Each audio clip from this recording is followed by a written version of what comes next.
Chapter 136. Silently feeling the ties of kinship, Sia left a hint in Tommy's mind that he should leave the secret base directly after waking up and forget everything here. Fearing that it would cause pressure on his brain nerves, she used very little magic power. After checking that there was no problem, she took the initiative to deactivate the avatar. At this time, Sia was running with Laurel. This big sister really had the potential to be a hero. She had 2Ds and wore high heels. Although she was a bit embarrassed, she still kept up with Sia's speed. Okay, let's take a break. Thea saw that Laurel was exhausted and gradually stopped.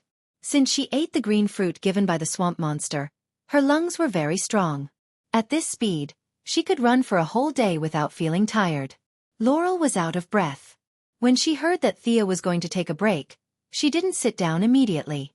Instead, she looked back and was relieved when she saw that there were no pursuers. Thea, you have good stamina.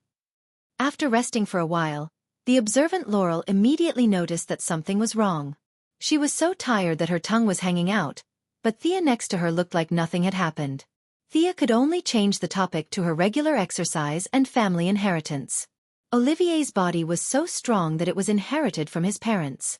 She gave Laurel a knowing look. At this time, Laurel had sobered up and was not as bold as before. She didn't understand that these two aspects were actually not the same thing. She nodded a little embarrassedly and changed the topic. The two women talked about the recent security issues in Star City. At this time, Thea's avatar returned to her original body and she understood what had happened. Do you know who shot that arrow? Thea lowered her voice, as if there was a big secret hidden in it. Laurel's eyes were a little strange. How would I know? I didn't see anything clearly. I only remember that I was scared, and then the bearded man suddenly fell to the ground. After that, it was pitch black and you pulled me out. Laurel crossed her arms and looked up at a 45-degree angle to think about the truth. This was the true female lead at work. After being rescued by a hero, her curiosity had reached the limit. She had to find out who the masked hero was. After that, she would court death in all sorts of ways. Among the more representative characters were Louise Ryan, Ayers West, and so on. Thea glanced at the deep cleavage that was squeezed out by her arms. Was this a demonstration? There was only one truth. I won't tell you. You can take your time to guess. The next day, Thea accompanied her mother for another day. She greeted her mother and arrived at the Merlin group in the evening. Hi, Thea. Tommy, who was sitting outside the CEO's office, saw her enter. Although he was listless, he still greeted her. Thea scanned her brother with her psychic power. Well, he had recovered well. The small part of her psychic power that she had left before had completely dissipated. It either worked or was wiped out by a higher level of power. Thea felt that it was the former. Why are you in such a bad state? She asked knowingly. Tommy looked a little embarrassed and said that he didn't have a good rest. Thea didn't treat herself as an outsider at all. She leaned on his desk and asked, "What's going on between you and Laurel?" I talked to her a lot yesterday. They did talk a lot, but most of the content was not suitable for children. Tommy didn't know that his dark history was in the hands of the unscrupulous black-hearted girl. When he heard her talk about his girlfriend, he remembered the conversation between Malcolm and his father when he knew that he was going to be a hero. Old Ma's meaning was very straightforward. If you want to be a hero, you can go ahead, but you have to be prepared for the people close to you to be hurt. If you don't prepare anything before killing your way out, then you can only wait to regret it and hammer yourself in the balls. As Oliver's good friend, the two had certain similarities. Whether it was the fact that they both liked Laurel, a woman of infinite justice, or the spirit of sacrificing themselves for the greater good, they both made the same choice, which was to stay away from their loved ones. Thinking of this, he looked at the graceful Thea in front of him. He didn't know the truth, but he secretly sighed that his friend's sister was getting more and more beautiful. It could be said that he had never seen such a beautiful sister in his life. In order not to implicate others, he had to stay away. I'm going to take care of something. Take a seat first. He didn't wait for Thea to respond. He picked up the documents on the table and walked out. His abnormal behavior stunned Thea. The relationship between the two shouldn't be so cold. Why did he have such a big reaction when she mentioned Laurel? Or was there a problem with the hinting spell last night? Under the inertia of thinking, she thought that there was a problem with the spell, but she didn't delve deeper into the problem. She shook her head and put her thoughts aside. Today, she came to see Tommy on the way. Her main purpose was to find Malcolm. When she arrived at the door, she used her power of the will to search around. There was no abnormality, so she pushed the door open and walked in. What a rare guest. What can I do for you? Malcolm was leisurely making tea. When he saw her come in, he poured another cup and beckoned her to sit down. Thea considered her words and took out the necklace around her neck. This is what you gave me.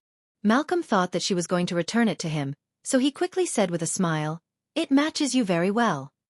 Of course it matches. Thea had already checked that Malcolm didn't have the basic requirements for blood awakening. Returning the necklace to him was like throwing money into the water. The level of this magic equipment was beyond her imagination. After studying it day and night, she only understood the first 7 inscriptions.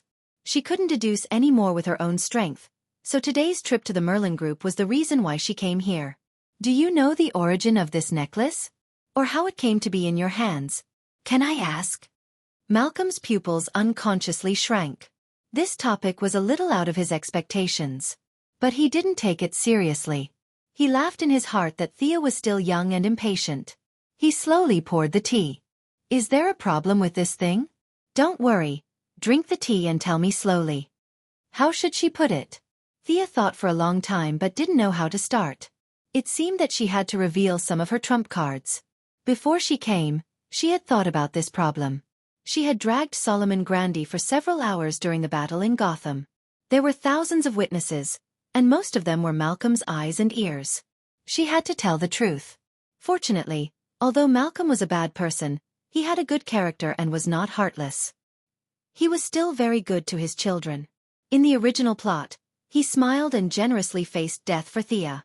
From a father's point of view, he was far more humane than heroes like Oliver Diggle. Thea shook her shoulder, and a big change took place right in front of Malcolm's eyes. A translucent figure walked out from her shadow. In less than a second, the facial outline of the figure gradually became clear. Pfft! Malcolm was holding a cup of tea, full of the aura of a master. When he suddenly saw 2 Thea standing in front of him, he couldn't help but spit out the tea in his mouth. What's going on? Old Malone didn't care about his appearance anymore. He stood up in a panic and looked at the shocking scene in front of him. This is the adventure I had in Gotham. This is why I came to find you. The 2 Thea spoke one after another. Their voices, intonations, and temperaments were exactly the same. Malcolm couldn't believe his eyes. He stared hard for a long time, but he couldn't see what kind of trick it was. Chapter 137. Thea retracted her doppelganger and tried to hold back her laughter. She then told him what had happened. Of course, her story was 70% true and 30% false. She only mentioned that she had been chased by Grundy all over the streets and that she had suddenly awakened some of her abilities. The memories deep in her bloodline told her part of the reason. Merlin? Malcolm murmured the name that he was very familiar with. It was as if he had been living in the slums for 30 years and suddenly received a notice that his house was going to be demolished. Excitement, confusion, and surprise were mixed together. Malcolm, who had always lived by the principle of calmness, was scared out of his wits. Can I have this kind of ability too? Malcolm, who was extremely thirsty for power, held back and asked his question. Thea had expected this question. She believed that any man would have some expectations of supernatural abilities, let alone this man who had been traumatized. If she said that he had no ability, he would have no chance in this lifetime. Go play with your bow and arrow. Of course, she couldn't say this directly. Family ties needed to be protected. She couldn't just talk nonsense. Besides, Thea didn't know if he could awaken his bloodline. Just because she couldn't feel it didn't mean that it didn't exist. Just like in the cultivation world, she was considered to have above-average double spiritual roots. She could build her foundation with a little luck. Old Ma and Tommy were similar to mixed spiritual roots. It was extremely difficult for them to cultivate. However, it wasn't impossible. It was just that she didn't know the method. She couldn't let him down. Thea considered her words carefully. I'm not sure. The memories in my bloodline are too little. I don't even know the basics. I can only say that there's hope. Malcolm spun a few rounds on the spot and pointed at the necklace in her hand. What's the effect of this thing? Or what did you discover? Thea was very proud when she mentioned this. She had at least figured out a small part of it. According to what I know, the world is composed of 4 elements: earth, fire, water, and wind. After the creation of the world, light and darkness were added. This necklace contains the power of wind and water. My personal attribute is more towards fire and wind, so I can only decipher the content of wind. Malcolm crossed his arms and listened to her talk with drooping eyelids. Wasn't the material world made of atoms? Won't your physics teacher beat you to death? But considering the frightening cloning technique just now, he didn't say anything and waited for her to continue. The main bloodline of the Merlin family is of the wind attribute, so this part is explained most clearly in the memories. I'll let you experience it. Thea grabbed the necklace with her left hand and drew a complicated inscription in the air with her right hand. The spell's complexity was beyond her ability. It took her 30 seconds to complete the 7 runes. Her mana was depleted in an instant, and this was with the help of the necklace's mana. Her current mana accumulation was far from enough to cast this spell by herself. Malcolm looked at the green wind around Thea's finger.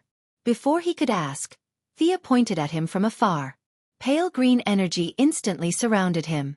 If he didn't know that Thea wouldn't harm him, he would have jumped up. He raised his hands and looked at the translucent light that flashed across his arms. Is this magic? That's nothing. Thea laughed mischievously. Wind-walking spell. Take 2 steps and experience it. The serious-looking old ma turned a blind eye to her teasing, and took a step forward in what he thought was a steady manner. Bang! Malcolm's step didn't hurt his balls, but his steps were lighter than expected. His left foot stepped on air.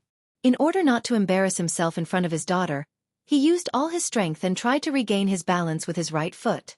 However, the bad thing was that he didn't manage to control his balance. Like a rocket, he crashed into the ceiling 5 meters above the ground, making a loud dong sound. Malcolm rubbed his head and felt that his face was distorted by the pain. Looking at Thea, who was happily beating the floor, he felt depressed. Fortunately, he was indeed extraordinary. After moving around a few times in the room, he gradually familiarized himself with the changes in his body. So light, I can barely feel the weight of my body. At this time, he was running quickly in the spacious CEO's office, occasionally running a few steps on the wall. This was something he couldn't do before. This made him yearn for this power more and more. How long does this spell last? Old Ma ran happily, a smile appearing on his usually gloomy face. This speed is too slow. Won't you go crazy if you see the flash? Thea expressed her disdain for her father's curiosity. It works on me for about half an hour. I don't know if it works on you. Why is there a difference? Old Ma couldn't help but think. Could it be that his talent was particularly poor, so the consumption of magic was high? In fact, his guess was not far from the truth. Thea didn't prepare to explain it in detail. She vaguely said that the spell was like this and that if he was angry, he could bite it. 15 minutes. Thea observed that the green light on Malcolm's body had completely disappeared. It seemed that the spell's duration would be reduced by half when it was used on someone other than the original body. Thea naturally went into today's main topic. I'm not here to ask you to perform. Do you have any specific clues about the Merlin family? Do you have any records about the inheritance? Malcolm was more anxious than Thea after experiencing the wonders of magic firsthand. He racked his brains. Did his father, who had died 30 years ago, and Thea's grandfather, who she had never met, tell him anything before he left? The more he thought about it, the more confused he became. When his father died, it was during the Cold War. The American economy was in a slump, and Thea's grandfather only taught him the craft of shoe repair. He didn't care about it at all. After that he went to sea. Damn, would there be any clues about the inheritance? He vaguely remembered that the old man gave him a shoe repair kit, and then he died. It had been 30 years, who knew where it was? Thea watched Malcolm's face turn from red to green, and then from green to black. She was afraid that he would go crazy and interrupt his train of thought. You have to think further. When did the Merlin family arrive in Star City? Did you have any relatives before that? Can you contact them? Her barrage of questions brought Malcolm back to reality as he tried to figure out where the shoe repair box was. He didn't care about this problem at all. God knew how many relatives he had. How many in America? There were at least tens of thousands of them. What about Europe? He could only say that there were more. After thousands of years, the amount of work to find people was too much. Seeing Malcolm lowering his head and pondering, Thea was secretly pleased. A lot of work was right. She didn't want him to think about sabotaging every day. She couldn't let him ruin her mother's political achievements. This was the same as dealing with Batman. She gave him something to do to prevent him from thinking too much. Batman used responsibility to restrain him, and Malcolm used power to tempt him. She didn't know how effective it was, but at least they were all hooked. Chapter 138. Anne. Thea began, carefully pondering over her words. What else? Old Ma's head was now full of clues, such as genealogy, birth certificates, and so on. He could not wait to break into the National Immigration Administration and retrieve all the files since the founding of the country. When he heard that there was more, he thought it was about clues and listened attentively. You know that I've seen Talia, right? I got the news from her that the Ninja Master's purpose of taking you in was not simple. Thea would certainly not say that she knew the future plot, so she conveniently put the blame on Talia. Anyway, she was hiding deep in the mountains and forests, and Old Ma would not go to her door to ask for confirmation. When he heard the name of the Ninja Master, Malcolm's expression was a little unnatural, but he still forced a smile and said, "This is Talia's way of getting someone else to do her dirty work." She was afraid that the master would find trouble with her, so she used the scheme of diverting the trouble.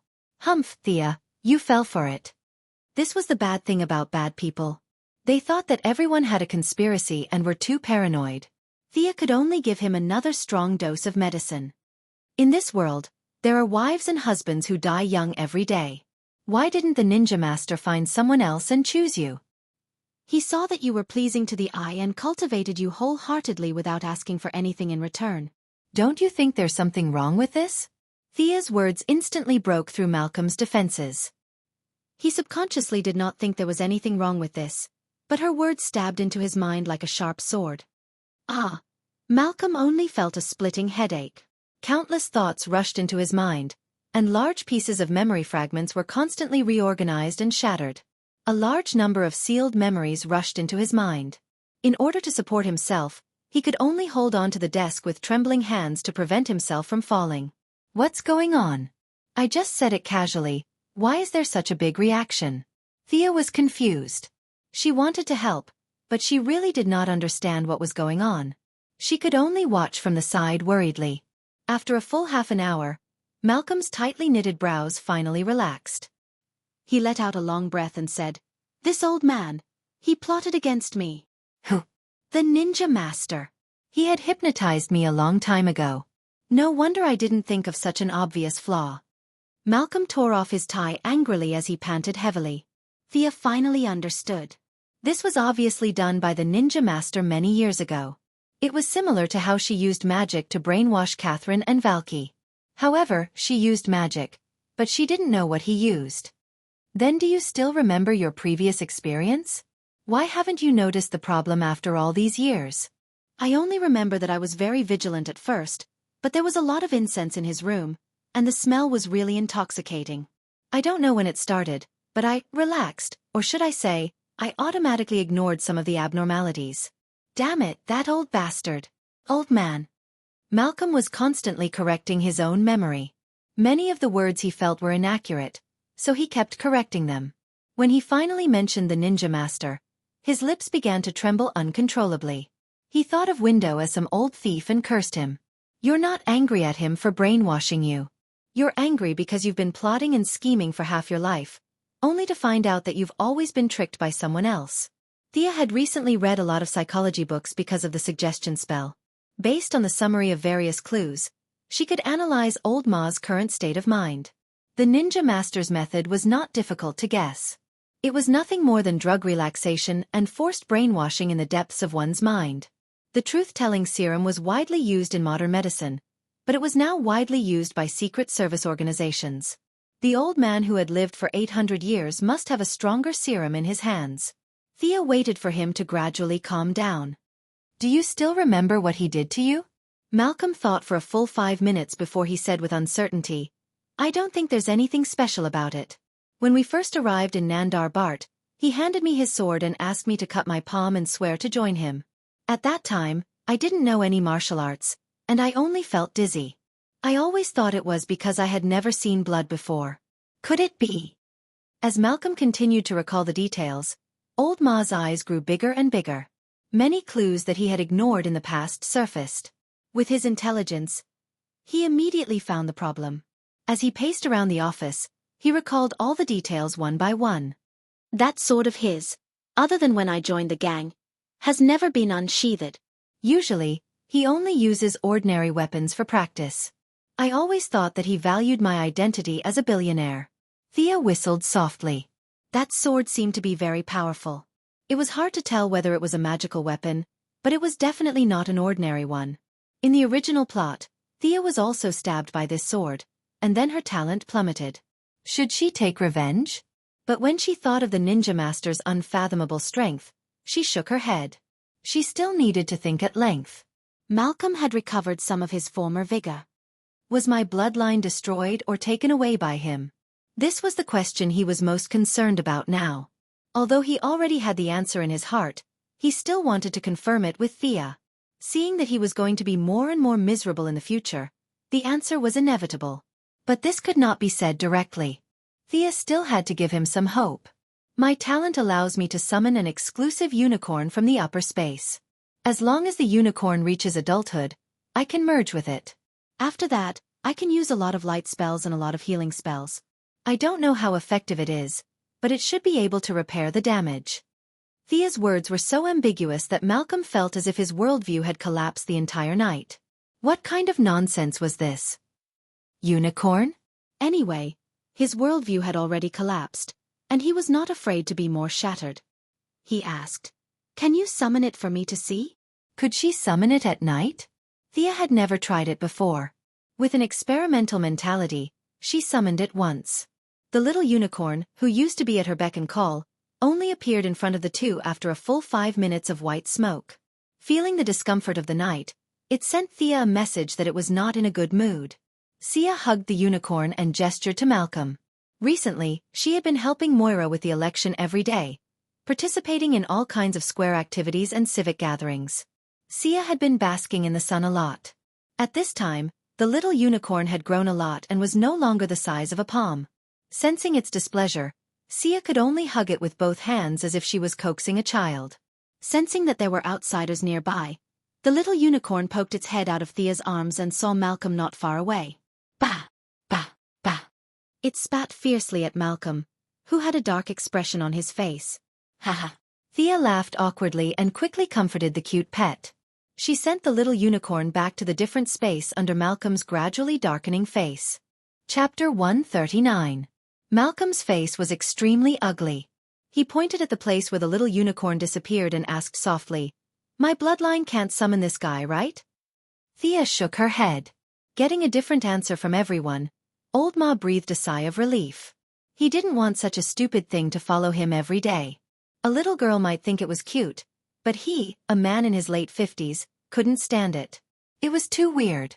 If he had to summon such a thing every time he fought, he would rather continue to practice archery than have this bloodline.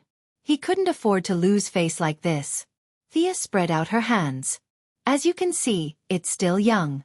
It will take at least 2 years to reach adulthood. Whether or not it can repair the bloodline can only be determined by then. The unicorn was not just young, it was too young. 2 years was under the premise that Thea risked her life to bask in the sun. Of course, there was not only one way to become stronger. She could continue to dig deeper into the power of the bloodline and increase the speed of purification. She could also absorb more sunlight per unit of time and increase the efficiency of conversion. Fortunately, she was now somewhat similar to Superman. She couldn't get tanned no matter how much she basked in the sun. With this kind of physique, as long as she persevered, there would be a day when she would succeed. Basking in the sun was relatively reliable. She just had to find a beach and lie there. Whether it was the Quinn Group or the Owl Court, they both controlled a lot of private beaches. Absorbing moonlight was a pain in the ass. Who would lie outside in the middle of the night instead of sleeping? It was too illogical. Anyone would be able to see that there was something wrong with you, or that you were a little crazy. Thea scratched her head at the thought of strengthening in this aspect. She threw a basket of problems to Old Ma. These were long-lasting troubles that would take him 8 to 10 years. Presumably, He didn't have time to think about the plan to destroy the slums in Star City. Thea told him not to let everyone know and attract the attention of the ninja master. She walked out of the Merlin group while humming a song.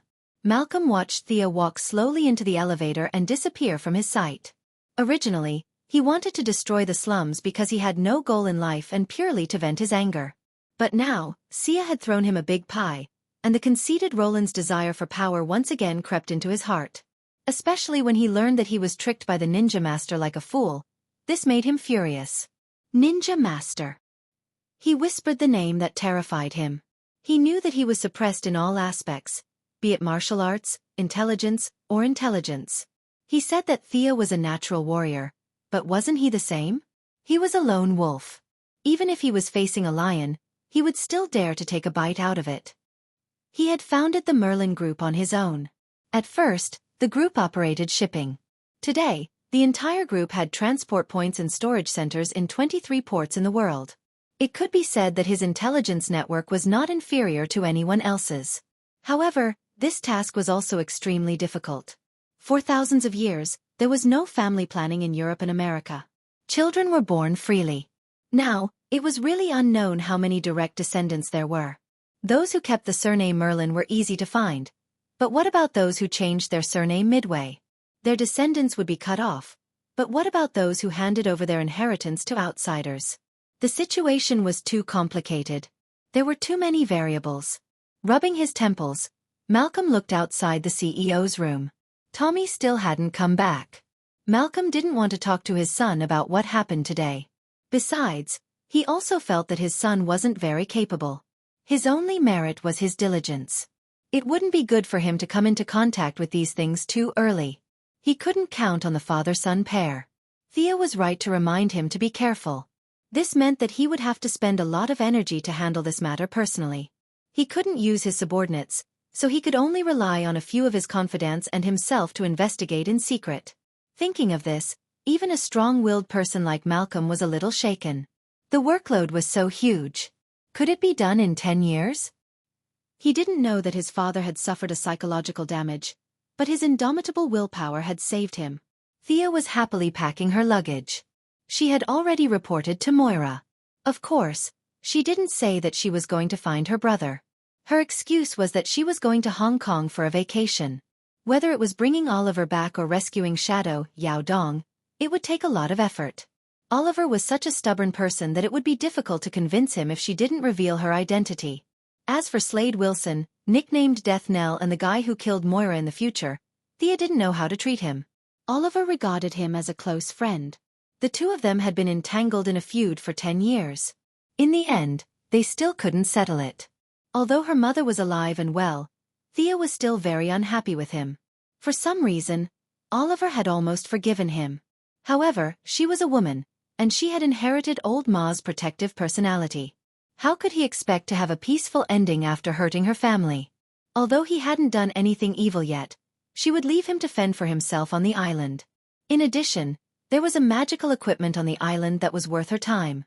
She remembered that in the 4th year of the original plot, Constantine found it with Oliver's help. It was an ancient Egyptian treasure, the Orb of Horus. Although she didn't understand how an Egyptian magical equipment came to the East, Thea believed that if Zach Kong was interested in it, it must be something good. As for the evil god statue that Damien Dark got later, Thea politely declined. It was useless. The statue had magic power, but it was useless without it. It was too trashy.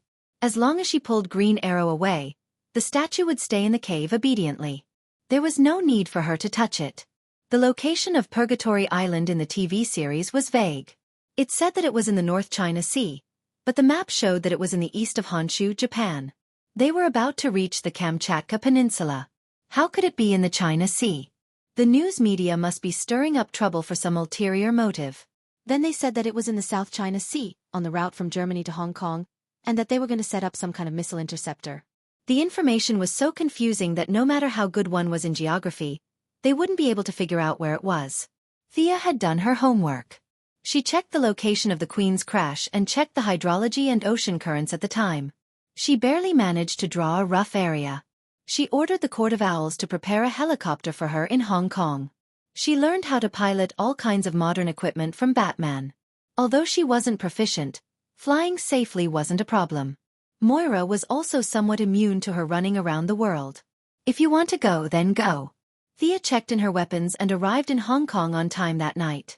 The familiar Chinese characters, the familiar skin color, but the person was no longer the same person. Thea wanted to find Yao Fei's other daughter, Yao Mei, but the court's influence here was weak, and the few contacts were not very effective. Thea could only give up and let Shadow find Yao Mei herself. She vaguely remembered that the Sky's Eye Society had a huge base here. Thea was very low-key and didn't attract anyone's attention. That night, she flew a specially prepared helicopter into the vast South China Sea. Chapter 140. There were as many small islands in the South China Sea as there were stars in the sky. It was too difficult to find them. Thea's actions could not be exposed. She was limited by fuel. For the first 2 days, she had to return to the port on time, whether it was refueling, accommodation, or comfort in the city. For the next 2 days, she was too lazy to fly back and forth. She added 2 more fuel tanks. During the day, she hid on the island to bask in the sun. She summoned the little unicorn to keep a lookout and went out to look for people at night. She had to avoid the patrol boats, fishery administration boats, and maritime boats on the sea. It was very tiring. I'm so sleepy. Miss Sia wandered around like a thief every night, so she was naturally lethargic during the day. Looking at the little unicorn running around with its 4 little hooves in the distance, the unicorn was very satisfied with the fresh air and sunshine on this island and had a lot of fun. Thea suddenly thought of a problem. She said in her heart in a tone of seduction, "Come here, come here." Theoretically, they could communicate with each other without any problems. However, the little unicorn was too young now. It could only convey some thoughts like it was hungry and comfortable. Thanks to the strong sun these days, the little unicorn had grown bigger.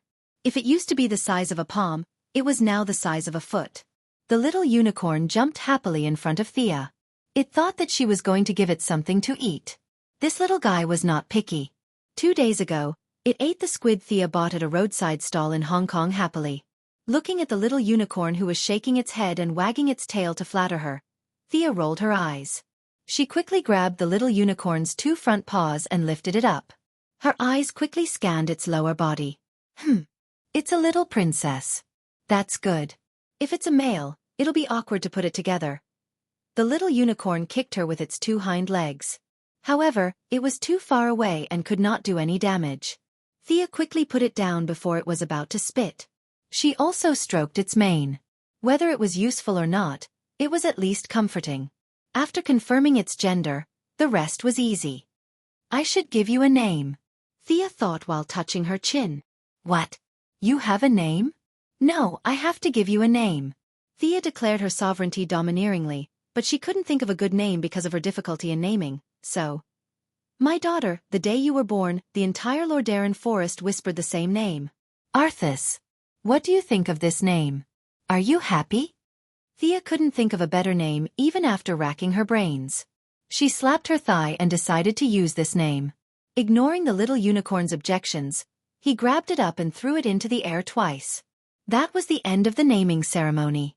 She decided to let it play by itself. Sia found a place with plenty of light and continued to sleep. Day and night, night and day. Hard work paid off. Sia finally saw the large island in front of her at dawn on the 7th day. It's really hard to find. No one told me that there are such thick clouds around this broken island. Thea was a little depressed. She had flown over this area before, but the thick fog made her automatically ignore it. It wasn't until this morning that she found traces of the island under the fog. The half-moon-shaped island was densely covered with primeval forests. In the center of the island was a watchtower built by the ancient Han people. On the south side was a ditch, where the submarine from the Foot Basin country in World War II crashed into the rocks. She repeatedly compared it with her memory. This should be it. Thea had no intention of getting her hands on the biochemical drug Miraculou. She didn't need the power that sacrificed her rationality, but she didn't mind taking a few bottles back for research. That professor who was searching for the drug had a hole in his head. This was a drug from the Foot Basin country during World War II, 50 years after the present day. It wasn't that there weren't any scientists who were 50 years ahead of humanity, but they were few and far between. As for those people from the Foot Basin country, Thea didn't think they had the ability to do so. The tribunal's experiment on strengthening humans had some similarities with Miraculou. She would give them a bottle and see if they could learn from each other. Thea didn't fly over to look for them. The island was much bigger than she imagined, about the size of a second-tier city. Oliver thought that there were only a few of them on the island, but he was wrong. There were people who planted flowers, made medicine, dug holes, and searched for treasures on the island. There were thousands of mercenaries from all over the world. If you left today, I'd come back tomorrow. There was no free time at all. It was just that the island was too big, and no one would bump into each other.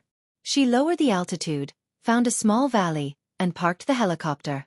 This time, she took out all her equipment. Not a single arrow was missing. Her mechanical arm had also been successfully developed. Relying on Batman's nanotechnology, the mechanical arm was usually worn as 3 accessories on her left arm. With a press of a switch, it could be armed in 1 second. At full power, it could carry 2 to 10 tons of force. The arm was made of hafnium metal. This metal was resistant to high temperature and wear.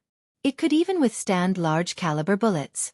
It was a rare alloy used by the Federal Reserve for their vault doors. There were 3 sharp claws inside. They were made of titanium alloy and a small amount of carbon nitride. These 3 claws had kept the 50 scientists in Quinn's Applied Sciences department busy for a month. The results didn't disappoint Thea. After many rounds of experiments, she hadn't found any metal that she couldn't cut, other than those white dwarfs and neutron stars. She packed her luggage and made some camouflage for the helicopter. Even if she was discovered, she could fly back with the skateboard. It was just not as comfortable as a plane. She flew onto the skateboard. If she didn't have magic, it would be difficult. But now, she only needed to use a tracking spell to find Oliver, who was connected to her by blood. So far, the magical guidance was faintly discernible. It could only mean that the distance between them was far beyond the limit of magic detection.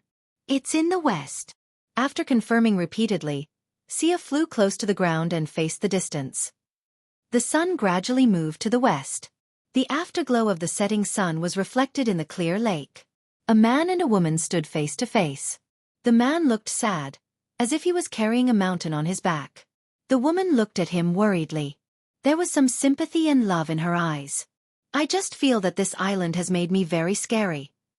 The man's voice was low, and his tone was full of sadness. The woman thought for a moment. She scooped up a handful of water from the lake and smeared it between the man's eyebrows. There is no island, no place, that can make you become what you don't want to be. But her words didn't dispel the man's discouragement. So I've always been an assassin? The woman organized her words. Everyone has a demon in their heart. The Tao Te Ching talks about the relationship between yin and yang. We all have 2 opposing forces in our hearts. Darkness and light, assassins and heroes. After saying that, she touched the man's face. Her eyes were full of love. They didn't know that not far away, a muscular middle-aged man was watching them hug each other into the water. His eyes were full of struggle and unwillingness. Chapter 141. When Thea arrived, she happened to see this scene. She wasn't ready to act out the melodramatic reunion of the siblings. She wanted to test their abilities. She put on the hooded glasses. Although European and American face blindness was serious, and people wouldn't recognize her if she wore a pair of glasses like Superman or Supergirl, she still felt that it was not safe. She used the black fog to cover her face. It was hazy. Not to mention Oliver, who hadn't seen her for more than a year. Even old Ma wouldn't be able to recognize her now. It doesn't look right. Be careful not to get a needle eye. Thea's long-range infrared glasses instantly found the middle-aged man peeping in the forest. Without alerting the 2 below, she circled half a circle behind the middle-aged man and mocked him maliciously. The muscular middle-aged man was the future Death Knell, the current Slade Wilson.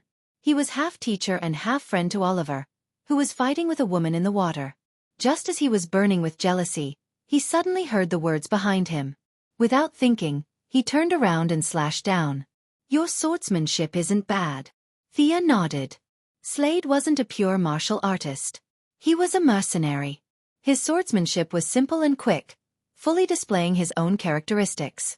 His strength and speed combined with his height and arm length made this slash full of momentum and power. Even if Thea was given a sword to slash, she wouldn't be able to bring out the charm of this sword. Slade didn't reject firearms. He could combine pistols and rifles with traditional cold weapons. But now that he was in purgatory, there were no firearms. Fortunately, his cold weapons weren't weak. He was good at the Kali martial arts of the Philippines and had practiced this skill to the peak. His swordsmanship in Kali martial arts could only be considered average. It was still far from being profound. But this average swordsmanship was based on Slade's own understanding and rich experience. He could bring out 150% of it in battle. Thea was a little excited. With her current level of fighting skills, there weren't many who could be considered her opponent. She couldn't fly to Gotham every day to find Batman to practice. Today, she finally met this non-famous crosstalk actor. No, non-famous martial artist. She didn't use magic or mechanical arms. She only used her own martial arts to fight with him. Sia quickly dodged the attack, pulled out her sword, and stabbed at his throat with a backhand motion. Richard didn't expect this guy covered in black fog to be so strong and fast. He could only pull out the other long saber on his back and block the swift sword. "Who are you?" He was a little puzzled. How could there be such a powerful person on the island? Thea didn't pay any attention to him at all. The sword in her hand was like a snake as it pierced through several vital points on his body. Richard was a little annoyed that he didn't get the answer he wanted to hear. Taking advantage of his height and strength, he slashed left and right with his two swords and fought with Thea. Thea did not take the broad path of Batman. Of the 127 types of martial arts, she had only practiced a little more than 20. Although her IQ was considered top-notch, she had not reached the limits of human beings like Batman. Learning too much would only make her dizzy. Batman's method was only suitable for himself. Therefore, she had never practiced Richard's Kali martial arts. From the bottom of her heart, she looked down on the Philippines. What kind of top-notch martial arts could a broken country like that have? After exchanging a few blows, she relied on parrying to familiarize herself with his moves and to spy on Richard's flaws. As a veteran, Richard naturally knew what she was trying to do. However, it was not an exaggeration to say that he was old and strong. He used the entire set of swordsmanship back and forth twice. He had no intention of changing his moves. His two long sabers flew up and down, trying to finish off his opponent as quickly as possible. Thea found it funny. This set of swordsmanship was really ordinary. Even the creator of this set of swordsmanship was not as good as the current Richard. After all, this wasn't swordsmanship at first. It was a stick technique. In the remote forests of the Philippines, there was almost no iron ore. Sticks could be seen everywhere. Long sabers? She could only laugh at that. Now, the two short sticks had been forcefully changed into dual sabers by Richard. The power had not decreased. Instead, it had multiplied. But that was it. After experiencing the Great Battle of Gotham and being taught by Batman, she was now considered a top fighter. Although her ranking was definitely not among the top few, seeing that Richard was only using the same few moves, Thea began to use her strong martial arts foundation and her advantage in agility. She dodged left and right, trying to disrupt Richard's rhythm. Although Thea's swordsmanship was superb, she quickly found a flaw. Richard used his left saber to protect himself, while his right saber slashed horizontally at Thea's neck. This move was actually quite clever. However, Filipinos were short, so it was very lethal. Richard was tall, so this slash was a little too high. Thea shrunk her neck and nimbly dodged the slash. Without waiting for him to put away his saber, she turned around and held her sword with both hands, aiming the blade at the body of the saber. With a light shout, her sword cut through his long saber. Richard's hand suddenly became empty. He knew he was in trouble. His opponent was too cunning. She had been holding her sword silently. Now, she suddenly attacked and caught him off guard. He saw Thea's wrist tremble slightly, and the sword made a half circle, stabbing towards his eyes. "Stop!" a woman shouted. Although her tone was urgent, the gentle and delicate feeling in her voice was still lingering. Sia had long noticed her and Oliver rushing over. Although the two of them had the elegance of a mad scholar from the Wei Jin dynasty, at least they knew what kind of environment they were in. On the other side, Slade was shouting as he fought. Although this was his personal fighting style, he also had the intention of calling for help to form a team to fight Sia. When the two heard the commotion, they didn't know if the fight was over. They hurriedly ran over. Seeing that Richard was about to die, Shadow Yao Dong shouted. She drew her bow and tried to rescue Richard by surrounding him. She wanted to equalize the situation first. Faced with an arrow that was inferior to her in terms of strength and speed, Thea smiled. She used the stab to cut, forcing Richard to retreat. Then, she turned around and aimed at the arrow. She reached out with her jade-white left hand and easily caught the arrow. "Who are you?" Shadow was in a sorry state. Her hair was wet, and she ran out in only her black underwear. She was a little worried about her mysterious opponent. Although she didn't know about the Assassin League, she had seen her father catch the arrow with her bare hands. She wondered if this person was her father's enemy. Thea looked at Shadow, who was only in her underwear, and found it funny. She couldn't help but glance at her little pigeon. Finally, she found someone younger than her. After all, she was surrounded by women like Laurel and Catwoman every day. Thea was under a lot of pressure. This girl in front of her had a well-proportioned body and smooth skin. How would she feel? She glanced at Oliver, who was beside her. To be honest, she was a little disappointed. Oliver's footsteps were sluggish, and his eyes were unfocused. Forget about the future Green Arrow, he couldn't even compare to Tommy, who was currently a rookie hero in Star City. Chapter 142. Actually, she had wronged Oliver. After all, Oliver had stayed on this lousy island for more than a year, spending every day with Yao Fei and Richard, the two old bachelors. Although he had practiced archery for a few days, as a young man, he had nowhere to vent his energy. Recently, old Yao had sadly passed away, and his beautiful daughter had come to teach Oliver archery. Although he felt a little sorry for old Yao's ardent expectations, it was always pleasing to see a beautiful lady replaced by a fierce old man. Not to mention such a gentle girl, even Oliver would get excited when he saw a sow. He felt that the heavens had not mistreated him. Today, he had suffered a bit of a blow, and Shadow had gone to comfort him. The two were on the same wavelength, and they were about to bond over the lake. Just as the water reached the canal and was about to flow, Shadow heard Richard shout. She hurriedly interrupted him, and the two hurried over to help. His mind was muddled, and his thoughts had not switched to the battle channel. He took out his pistol and assumed what he thought was a standard combat posture. He looked at Richard from the corner of his eye, waiting for his big brother to make a decision.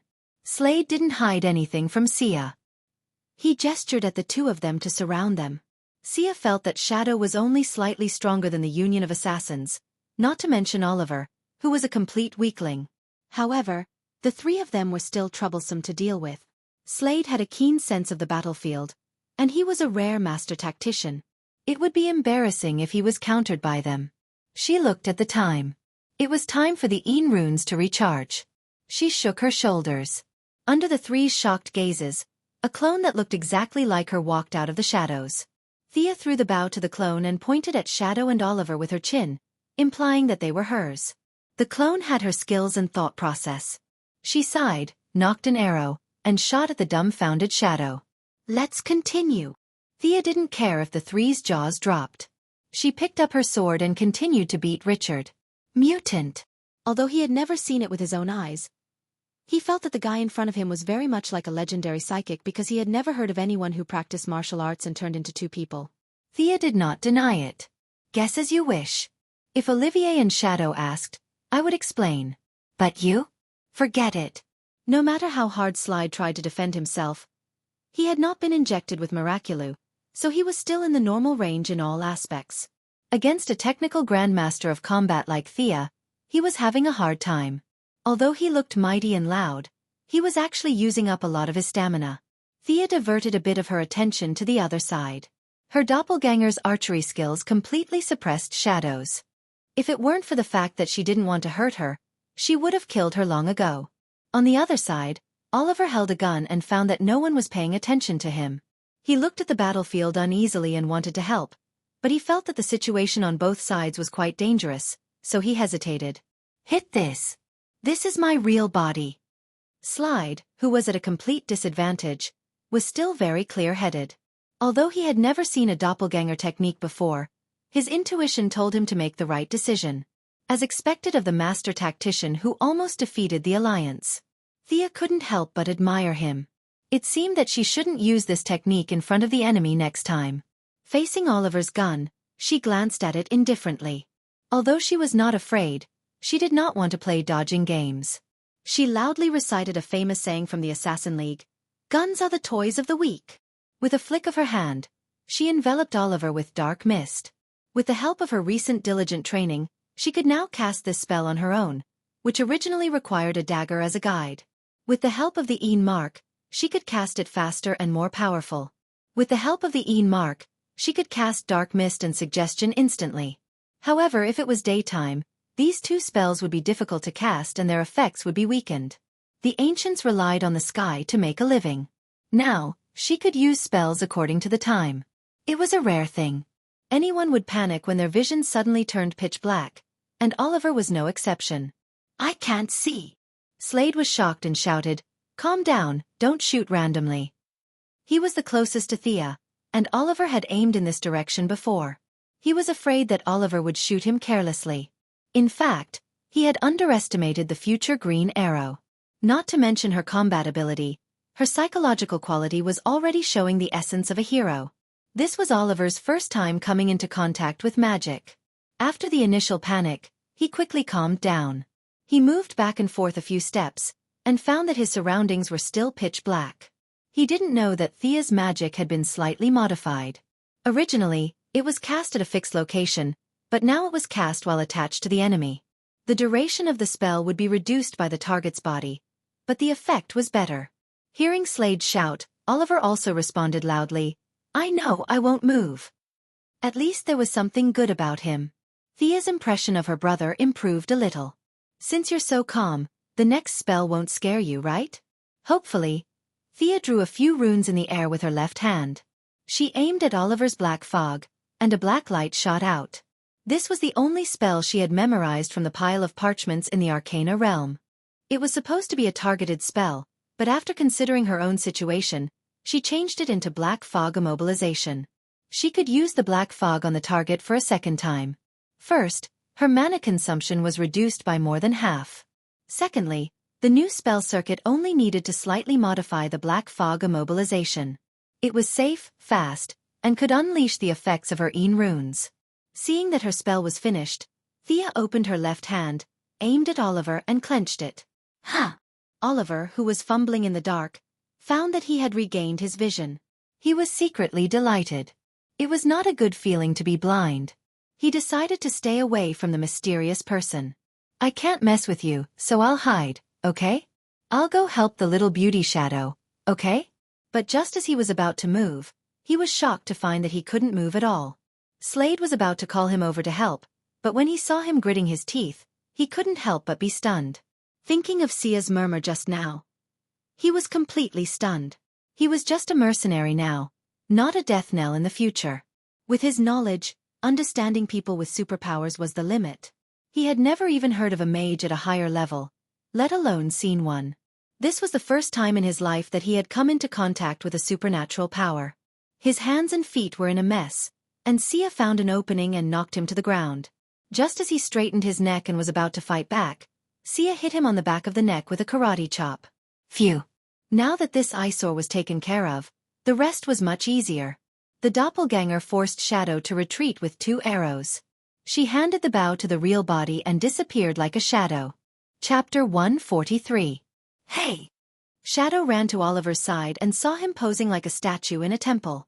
She was a little annoyed and pushed him with normal strength. She pushed him again, but he didn't move. She pushed him again. Clang! Oliver fell to the ground like a piece of wood. Thea felt a chill run down her spine. Is he going to get a concussion? It would be a loss for the Justice League if he became a retard. She quickly snapped her fingers and stopped the magic. Oliver felt like he was out of luck today. The goddess he admired was about to have sex with him, but he didn't get to have her. He was also blinded during the battle and became severely paralyzed. Finally, he was thrown to the ground by his goddess and almost threw up his dinner from last night. But at least he knew that there were enemies in front of him. He shouted Richard's name a few times, but there was no reply. He stood beside Shadow and looked at Thea in panic. "Oliver Quinn, do you want to go home? I can send you back." Thea didn't want to waste time talking nonsense with him. "If you can, you can. If you can't, you can continue to stay here." Thea was in a dilemma. She wasn't afraid of his poor martial arts skills. If Talia could teach him, she could teach him too. The key was his heart. He didn't have the awareness to be a hero. Yao Fei's first year of teaching was a complete failure. As long as she revealed her identity, he would definitely go with her. But was that really his true intention? If he didn't learn martial arts, even if he was a good-for-nothing for the rest of his life, Thea could take over his job. There were only a few villains in Star City. They could all be eliminated in a breath. But that wasn't the point. As his family, Thea didn't ask him to save people. She only asked him to save himself. But it was easier said than done. Plus, no one else could help him. She could only rely on him to walk out of the shadow between self-affirmation and self-denial. She couldn't find a few bad guys to torture him. As the saying went, if there's trouble, you have to fight. If there's no trouble, you have to create trouble. It would be better to leave him on Purgatory Island and continue on his original path of fate if he spent so much effort. Thea finished her question and stared at him silently, waiting for his answer. Oliver did not know that this question would decide his future. He was a little dumbfounded, but he was not stupid. He immediately reacted. "You were sent by my family?" Thea nodded and didn't say anything. "I'm your family, and I sent myself here. There's nothing wrong with what you said. Do I have such a fierce person in my family?" Oliver turned his head to look at the unconscious Richard on the ground. Previously, he had thought that Richard was as swift as the wind and as ferocious as a tiger, and that he was about to become the world's #1 expert. Now, he had actually been defeated by an expert his family had found. This made him misjudge the Quinn family's background. Just as he was about to agree, he fell silent. Could he really pretend that nothing had happened and continue to be a playboy in Star City? Old Robert had given him a mission. Did he have the courage to cut off everything to complete it? "I think." Oliver looked at Shadow, who was nodding at him. "What about them?" he asked. "What about them?" "They are my friends, so they have to go with me." Thea pointed at Shadow. "She can." She pointed at the unconscious Slade. "He can't." "Why?" At this moment, Oliver felt a little puzzled.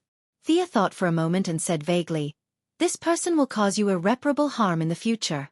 Do you still want to take him with you?" If someone had said this to him before today, Oliver would have spat all over that person's face. However, Thea's spells had shocked him too much. His worldview was showing signs of shattering. He had no choice but to think carefully. However, Thea's words were too vague. How could it be irreparable harm? Was it wounds on his body or the death of his family? The range was too vague. Oliver thought for a long time but could not think of any harm. He thought back to the times when he had known and accompanied Slade. The two of them had been half teacher and half friend for more than a year. Slade was like an elder brother to him. Although he was very fierce, he had never hurt him. "If you can't take him with you, I won't leave," Oliver said viciously. Oliver said fiercely. He even played a trick here. He thought that the other party was a hired thug and would at least give him some face. For the sake of the mission, the other party would definitely compromise, or at least discuss it with him, right? Unexpectedly, Sia nodded. "All right, let's do it this way." Oliver was dumbfounded. "Why didn't you follow the script?" Under Oliver's dazed gaze, the mysterious person looked at Shadow. "What about you? Are you going to leave this island? I can send you to Hong Kong. Your sister is still waiting for you." In fact, Thea did not know who her sister was. She was just casually making up a story based on the TV series. Yao Mei. Thinking of her twin sister, Shadow wavered. However, when she saw Oliver's pitiful gaze, she cruelly rejected Thea's suggestion. Thea saw their little exchange of glances but did not mind. "I'll stay on the island for a few more days. If you change your mind." On second thought, they would not be able to contact her even if they changed their minds. Thea felt that this was not a good act. "I'll come back when you change your mind." With that, he threw out a Batman smoke grenade and quickly disappeared from their line of sight. Slade. When Oliver saw the mysterious person disappear, he hurriedly went to check on his brother, who was lying motionless on the ground. Unexpectedly, Richard didn't even need his help.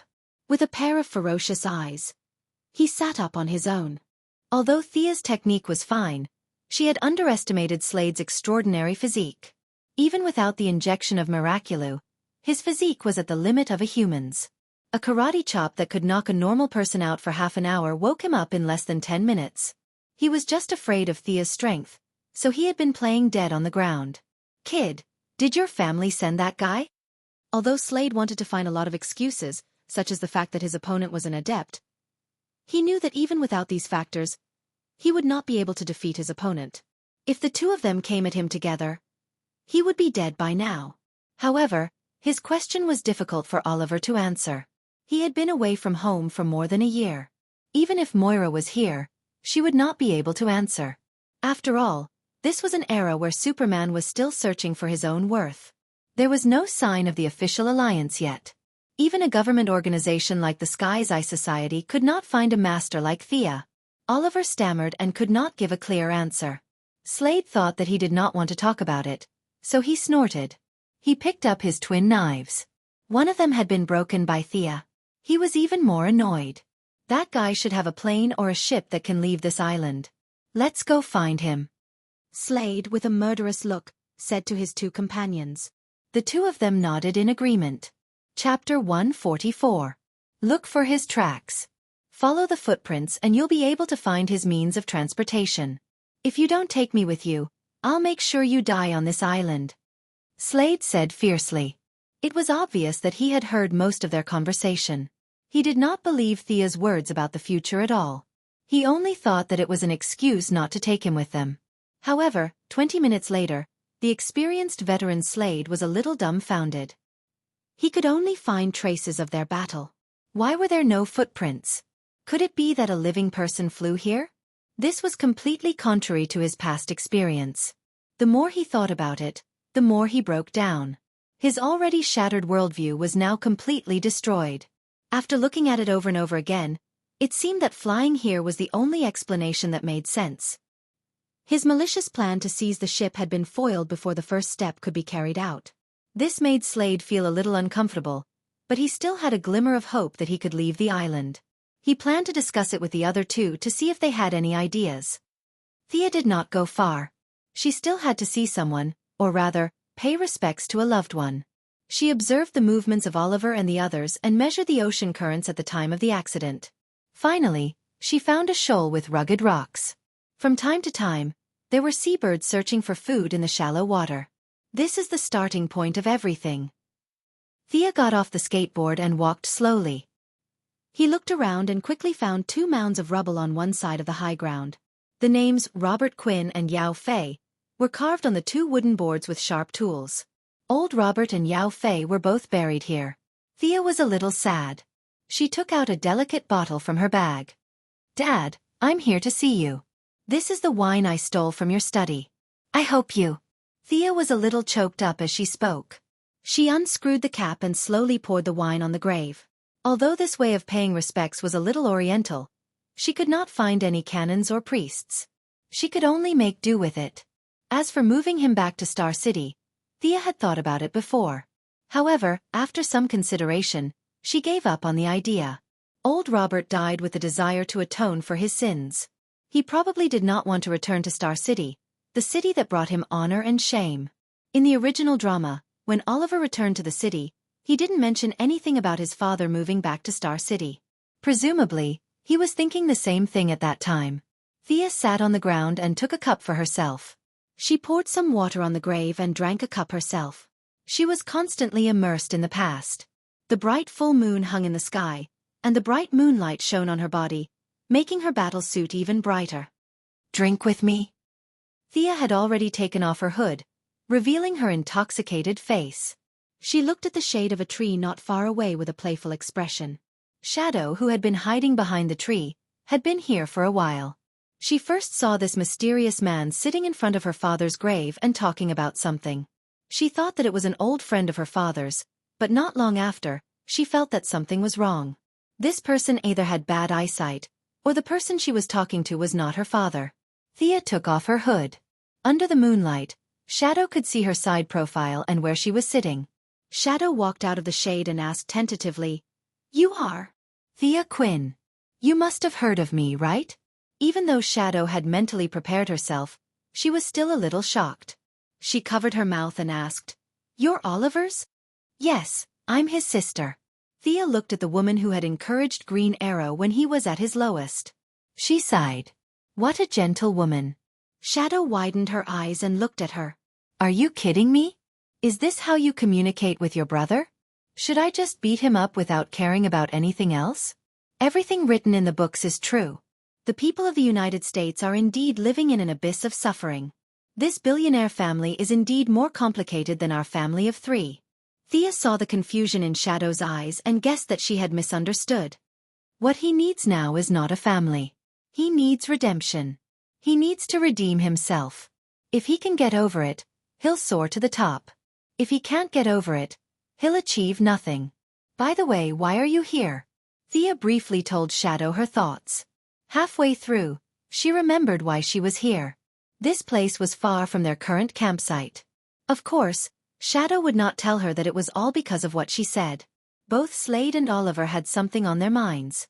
The campsite was too boring, so she came out for a stroll and ended up here by accident. Shadow walked to Thea and sat in front of Yao Fei's grave. 2 old men, 2 daughters. What a coincidence. Shadow thought that Thea would not understand her if she spoke in Chinese.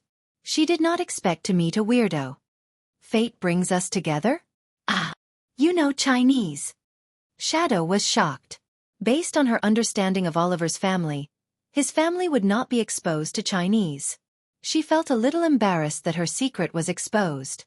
Thea was amused when she saw Shadow's expression change from gentle to angry.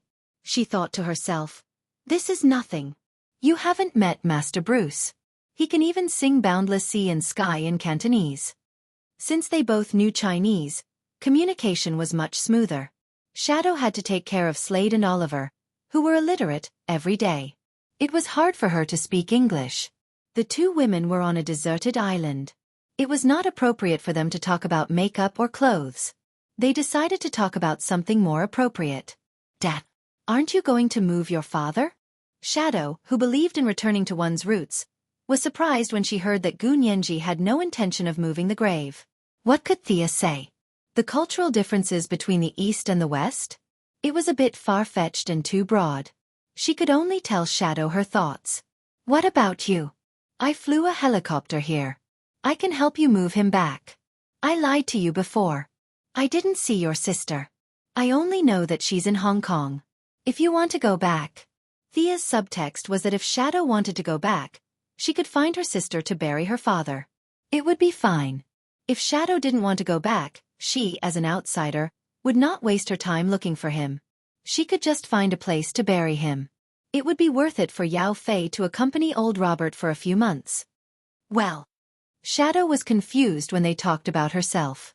To her, burying her father and finding her sister were the most important things.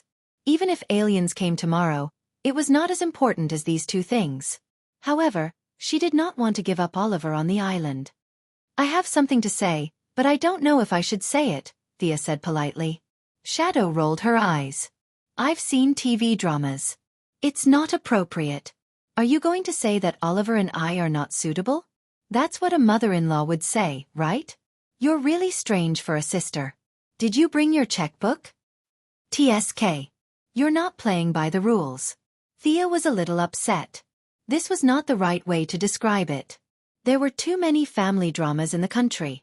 Shadow was experienced. Chapter 145. Although she choked back half of her words, she still had to say it. Sia cleared her throat and said, Ahem, you and Oliver are indeed not suitable. Don't glare at me, at least not now. Shadow's beautiful eyebrows were raised as she glared at her angrily.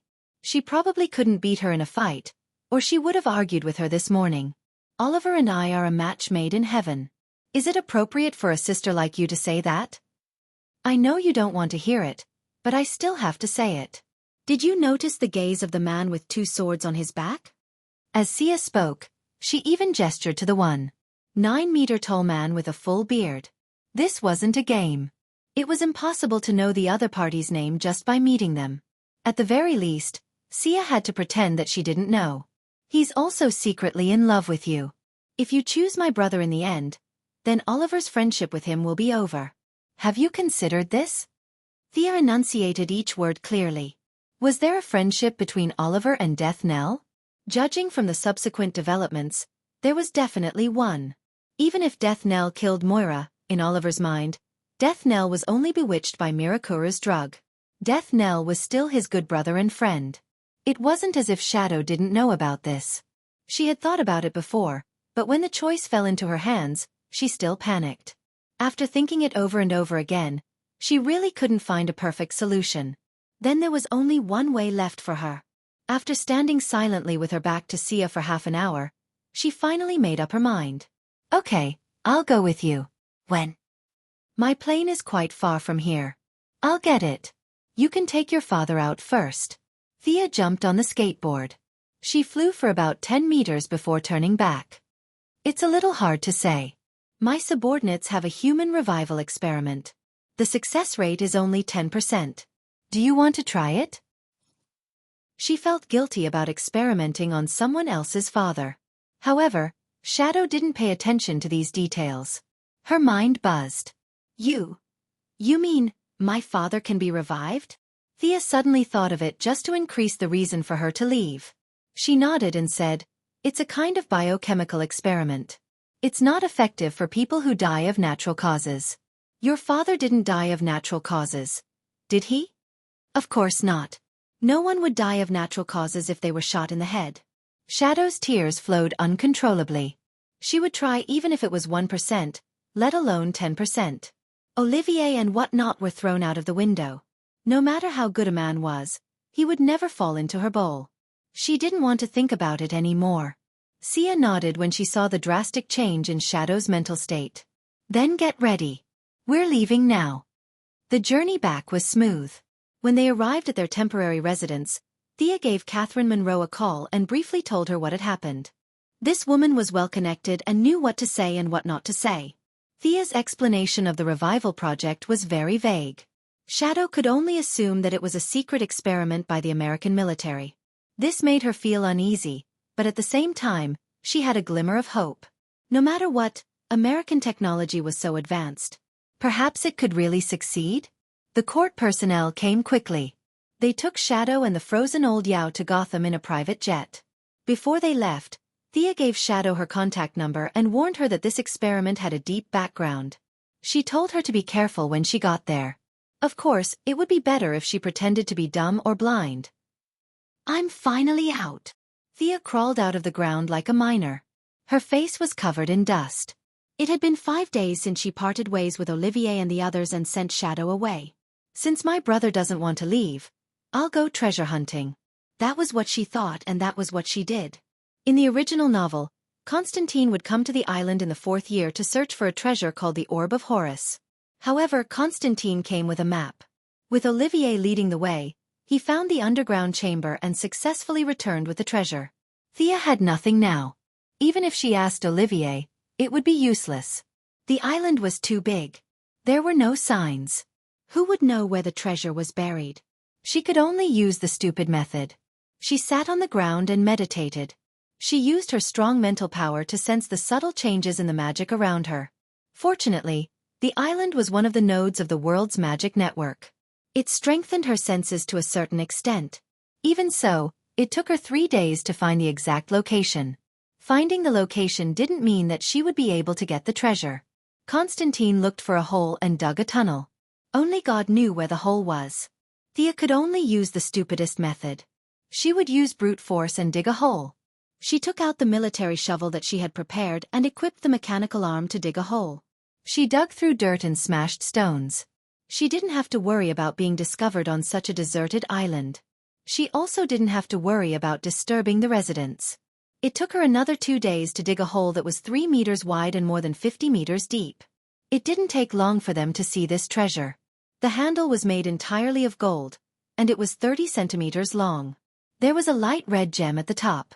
This was the magic ball of the Egyptian pharaoh's guardian god, Horus. Thea looked at it from afar. The temptation of the inner demons and the guards in full golden armor that she imagined didn't appear. The magic ball was inserted on the altar alone, like a watermelon in an old farmer's field waiting for someone to pick it. Thea remembered that when the magic ball was picked up, a frame full of sharp blades would fall from the top. However, she didn't see any mechanism on the altar. She thought to herself, even if there is a mechanism, I'm not afraid. She looked at the time. It was just night time. She shook her shoulder and instructed her clone to do this somewhat dangerous job. But she didn't expect that as soon as her clone put her hand on the magic ball, not to mention picking it up, the moment her skin touched it, the whole underground room collapsed as if it had been hit by a magnitude 18 earthquake.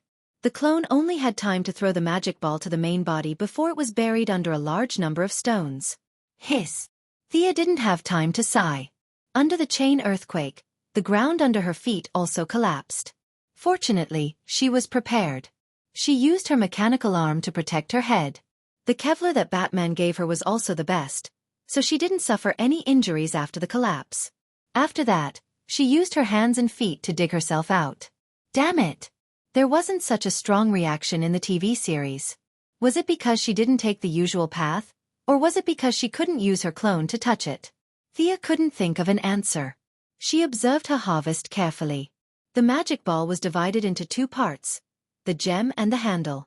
She didn't know if this ruby the size of a child's head was personally used by the gods, but it was indeed full of magic, and it was fire magic that matched Thea's affinity.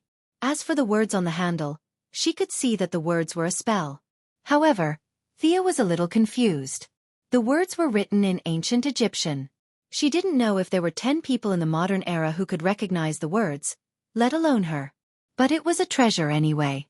She could take it back and study it slowly. It was the age of the internet. What couldn't she find out? Chapter 146. Thea was originally hesitant about finding the statue of the African evil god. In the 4th year, Oliver would help the Sky's Eye Society get the statue, and it would eventually fall into the hands of Damien Dark. Instead of wasting time, it was better to destroy it.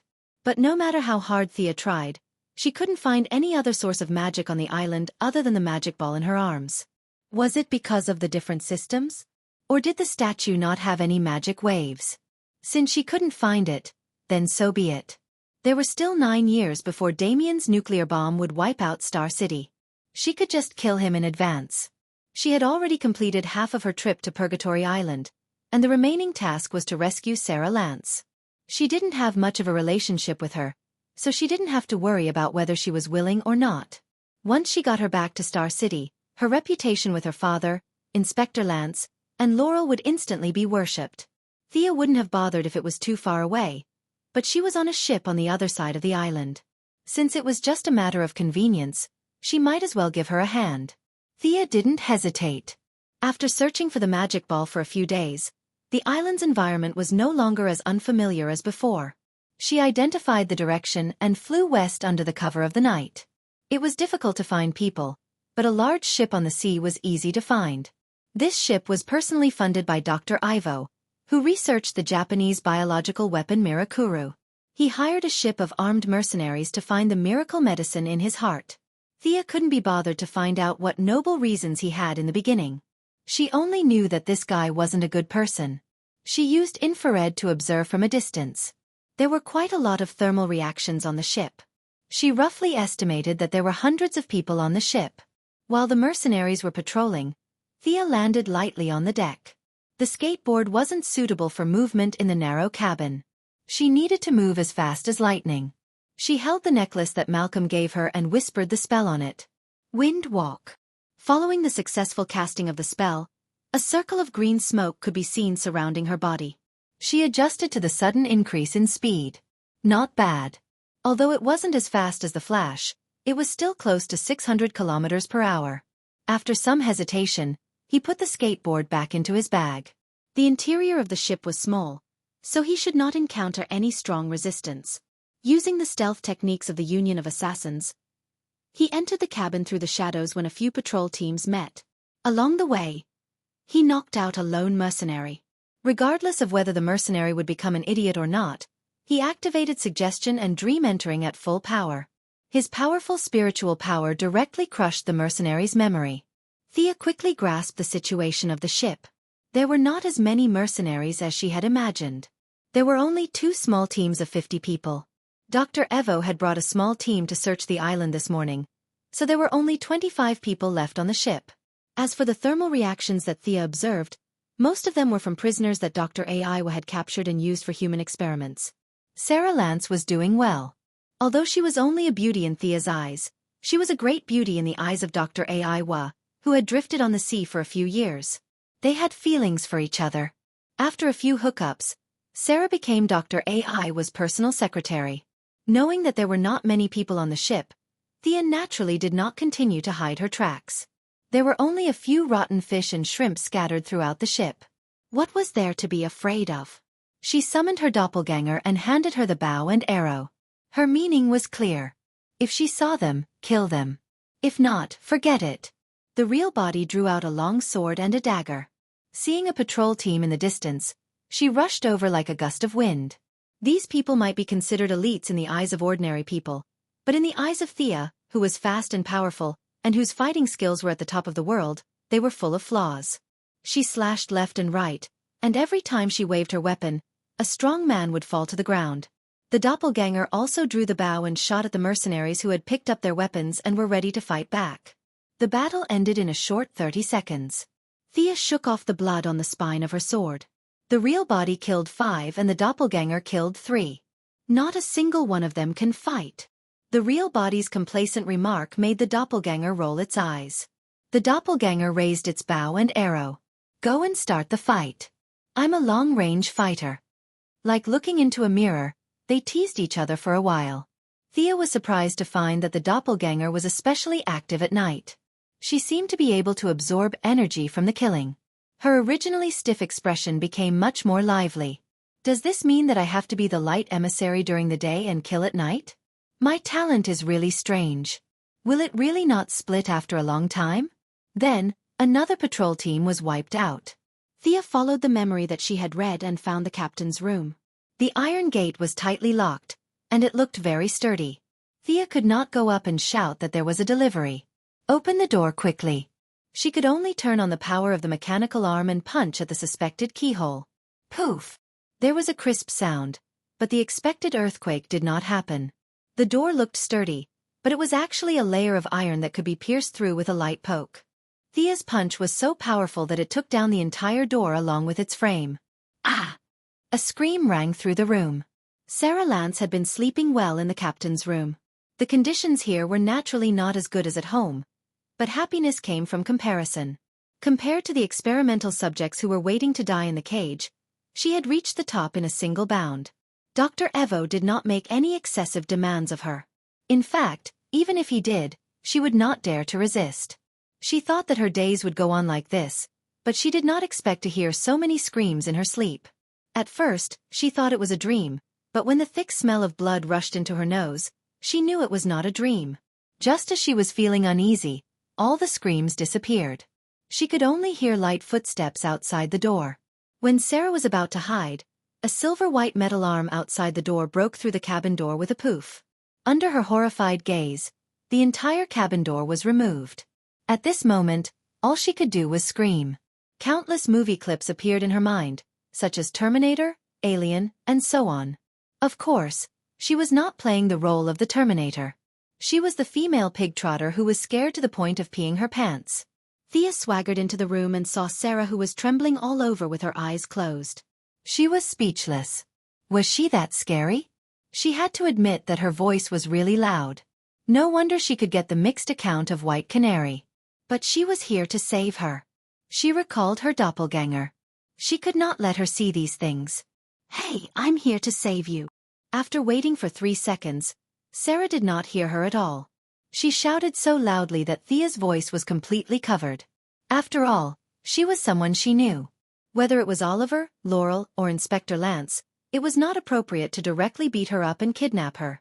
Thea could only be patient and listen to her shouting. She didn't know if the remaining mercenaries on the ship were frightened by her murderous aura, or if they were jealous that Sarah had suddenly become the captain's subordinate and above 50 people.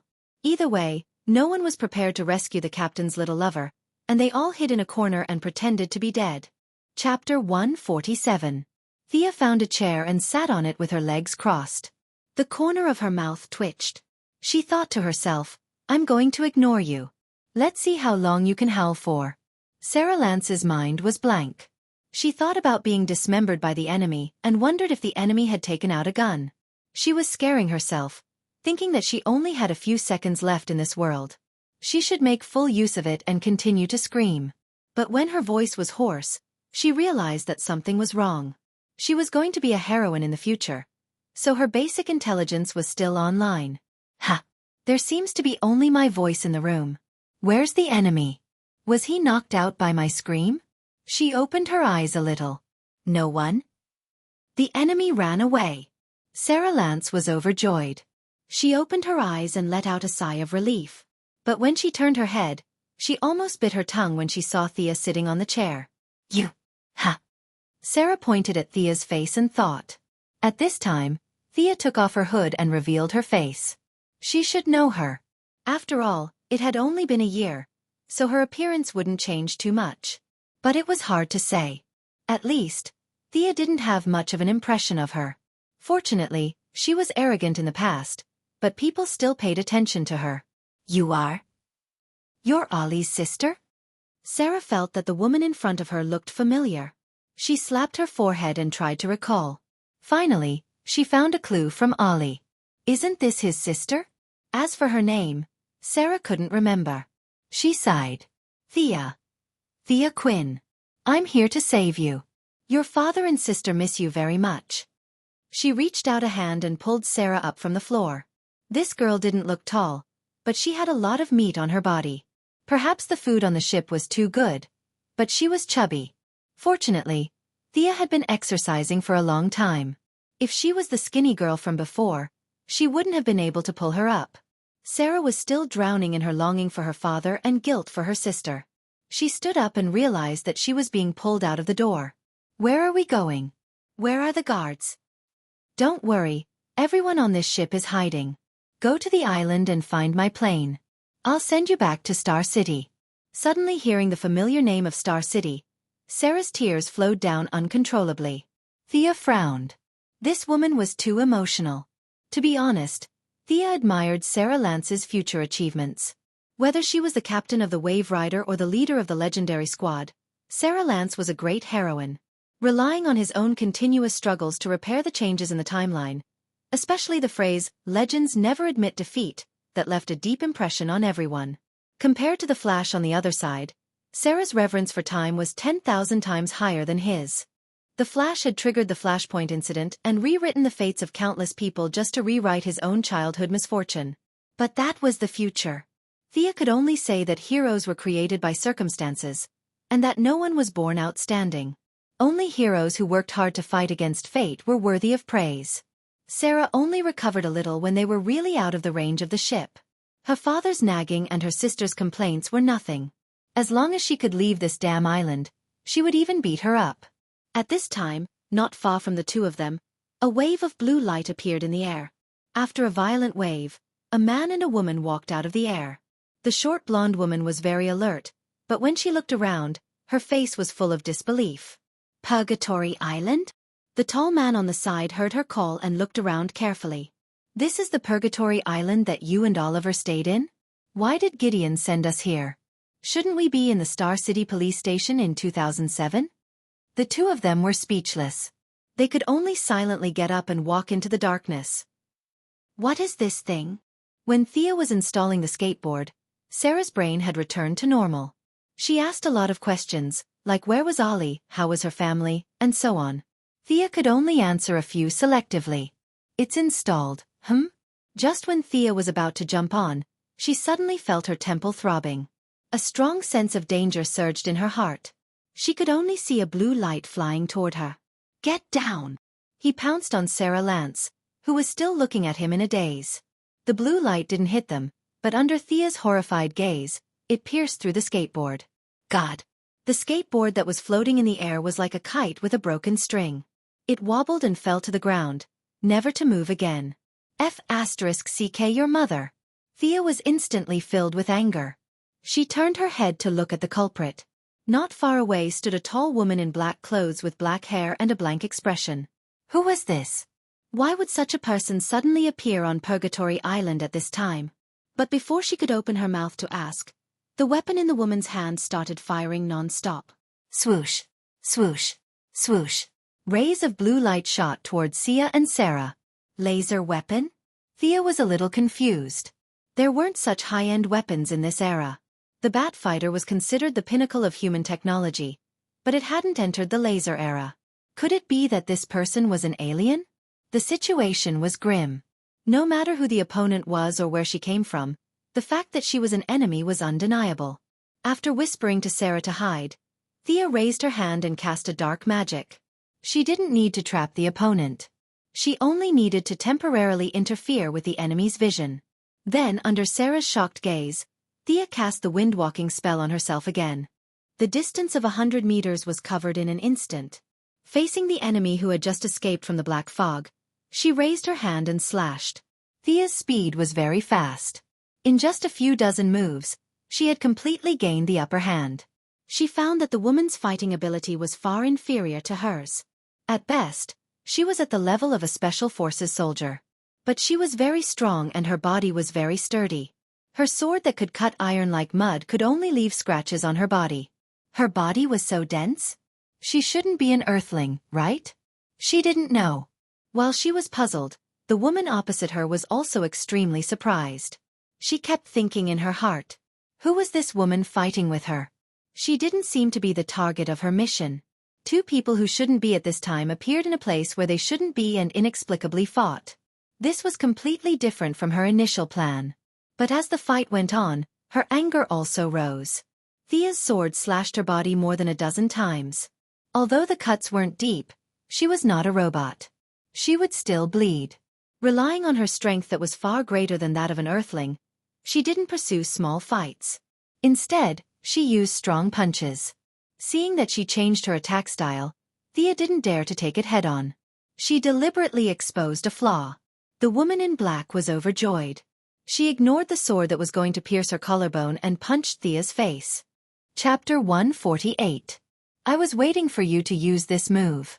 Thea's mechanical arm was already equipped, but it was hidden under the combat suit and could not be seen by outsiders. Now that she saw the punch that she thought was effective, she sneered in her heart. Aren't you just relying on your strength? I'll let you see what science is. She raised her hand and punched out. The woman in black saw that Thea was about to punch her, and her heart tightened. Is this woman from Earth really powerful? But the arrow was already on the bow, so she could only use her greatest strength to punch out. Bang! With a muffled sound, the woman in black felt an overwhelming force rushing from her arm to her shoulder. His entire body was knocked off the ground and flew back more than 5 meters. Damn it! How can this woman be so powerful? The woman in black was well trained. She turned around in the air and regained her balance. Her eyes kept rolling as she tried to figure out the enemy's plan. Thea was quite satisfied with this punch. She had already used all the available power in her arm. Although the maximum power in the design was 10 tons, considering the way the human body exerted force in the recoil, the actual power could not reach that high. However, this punch still contained more than 5 tons of strength. Although the woman in black was also known for her great strength, she was at most at the level of 1 to 2 tons, which was similar to the non-berserk Bane. Now that she was caught off guard, her arm was numb from Thea's punch, and her strength had decreased by at least 20%. Although Thea also suffered some recoil, the excellent shock-absorbing performance of the metal arm almost eliminated this force. She took half a step back and attacked the woman in black while she regained her balance. Who are you? The woman in black felt that this fight was not clear. Thea immediately asked, "Tell me who you are first." "I can't tell you." "Tell me who you are." "We must have misunderstood." The woman in black's fighting skills were not as good as Thea's, and now she was at a disadvantage in terms of strength and speed. She was beaten by Thea like a dog. "Now you know it's a misunderstanding? Where's the energy you used to shoot my skateboard? You still want to know my name? Is it for revenge in the future?" "I'll never change my name or surname. I'm Barbara Gordon." Thea announced her name casually without any embarrassment. Her expression was so calm that it was a mess. Achoo! Barbara, who was thousands of miles away, didn't know that she had taken the blame and was still receiving special training from Batman. She couldn't help but sneeze. The woman in black was naturally not a magnanimous person. She muttered the name twice in a low voice. "Barbara. Humph, I'll remember this." Although she was furious, she couldn't beat him. She didn't have the ability to recall the memories of the main characters, so she didn't have that ability even if she wanted to. Seeing Thea's vicious punch coming towards her face, she became anxious. You're so strong. Wouldn't that punch disfigure me? If he could tolerate this, what else could he do?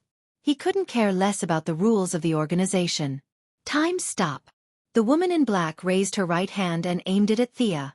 An invisible field shrouded the place where the two were fighting. At this time, Thea maintained her right hand in front of her and her left arm in the air. She was completely unconscious and didn't realize what was happening. The woman in black gasped for breath. She could only change the flow of time in a small area temporarily. It was impossible to stop the entire world. However, even such a small area brought about a huge backlash. No one could deceive time. They were only the servants of time, not the masters. Next, she was ready to complete her mission and retreat quickly. However, she discovered a shocking fact. Thea, who was theoretically frozen by the flow of time, was moving slowly. Although the distance she moved was extremely small, she wasn't completely imprisoned. This guy. The woman in black was completely dumbfounded. This phenomenon could only mean that this guy who was fighting with her wasn't a nobody. She was an important person in this timeline. Countless people could have direct or indirect contact with her. Under the influence of these people, there was an even greater change in time. Instead of saying that she was imprisoning her, it was more accurate to say that she was fighting for control of the entire timeline. Let alone her, even if she pulled out the 180 people in the organization and multiplied it by 10,000, they still wouldn't be able to go against the laws of this world. It sounded like a long time, but in reality, only a second had passed. However, this short second had caused the black-clothed woman's vitality to be greatly damaged. Her originally pretty appearance was like that of an evil spirit, and her body also uncontrollably shriveled up. No, the backlash of time was too great. She had to stop immediately. She would rather be beaten to death than use this move. However, she underestimated the tolerance of time and overestimated her own limits. Halfway through her action, a huge amount of energy exploded from within her body. The explosion of energy was so quick and violent that it was shocking. Without even making a sound, the woman in black was blown to smithereens on the spot. This wasn't an adjective, it was reduced to an atomic structure. However, because the imprisonment field wasn't immediately removed, some strange substances in her body automatically entered Thea's body. With the woman's death, her time field was naturally removed, and Thea also smoothly regained control of her body. However, the scene in front of her made her a little confused. Although she was imprisoned, her memory was still there. The scene in front of her was that she jumped up and attacked, and then the woman in black was instantly blown to smithereens. Did I do this? Thea was confused. Did I hit her? Was she killed by my punch? Was she possessed by Saito-sensei? However, the enemy was indeed dead. Although many villains had the tradition of faking their deaths, as long as their heads weren't chopped off, this woman was already smithereens. In theory, it was impossible for her to revive, right? Carefully feeling her body, she vaguely felt that there was something extra in her body, but she couldn't identify it without a reference. At the same time, in the grass not far from her, two people were whispering. What do you think we should do? Rem. Thea killed the Time Wanderer. She's going to take my original body back to Star City. This is... What was it? The blonde woman in white leather couldn't say what it was. The tall man named Rem had a funny look on his face. I'm a doctor of physics, not time travel. However, this Thea is very different from the Thea we know. The blonde woman rolled her eyes at him, knowing that he couldn't give any constructive advice. Just as she was racking her brains for a solution, their communicator rang. Miss Lance, Dr. Palmer, the timeline shows that Wanderer is dead. Did you do it? The owner of the voice found it hard to believe, but his tone was very relaxed. The two in the grass looked at each other and smiled bitterly. They wanted to accept this glory, but they really didn't do it. Chapter 149. The two of them came up with no good ideas, so they decided to go back and discuss it. But when they moved, Thea immediately sensed them. Even when she was a pure martial artist, Thea was astonishingly sensitive, not to mention now that she had evolved into psychic power. Who's there? The sound of their footsteps instantly alerted Sia. Relying on the support of the Windwalk spell on her body, she glided over to the two of them like a flying dragon, her feet barely touching the ground. But when Sia saw the faces of the two people clearly, she was instantly dumbfounded. The blonde girl was Sarah Lance, and the tall, handsome, and funny guy next to her was Ray Palmer? Why were they here? At this time at this place? Thea vaguely understood something. She used her psychic power to sense Sarah Lance, who was knocked out by the shockwave. That's right. There were two Sarahs. The one in front of her was Sarah Lance from the future. Hi. I'm Ray. You don't know me. Oh, at least not now. No, I mean you shouldn't know me now. The handsome Ray Palmer, who was 1.9 meters tall, ignored the mysterious atmosphere between the two women and greeted them in a relaxed and cheerful manner. But after a few words, he found it more and more ridiculous, so he stopped talking. But he still stared at her with bright eyes. This guy was indeed Felicity's boyfriend. He was just as funny as she was. Thea pursed her lips and nodded reluctantly. Then she turned to the blonde girl who was silent. You're Sarah.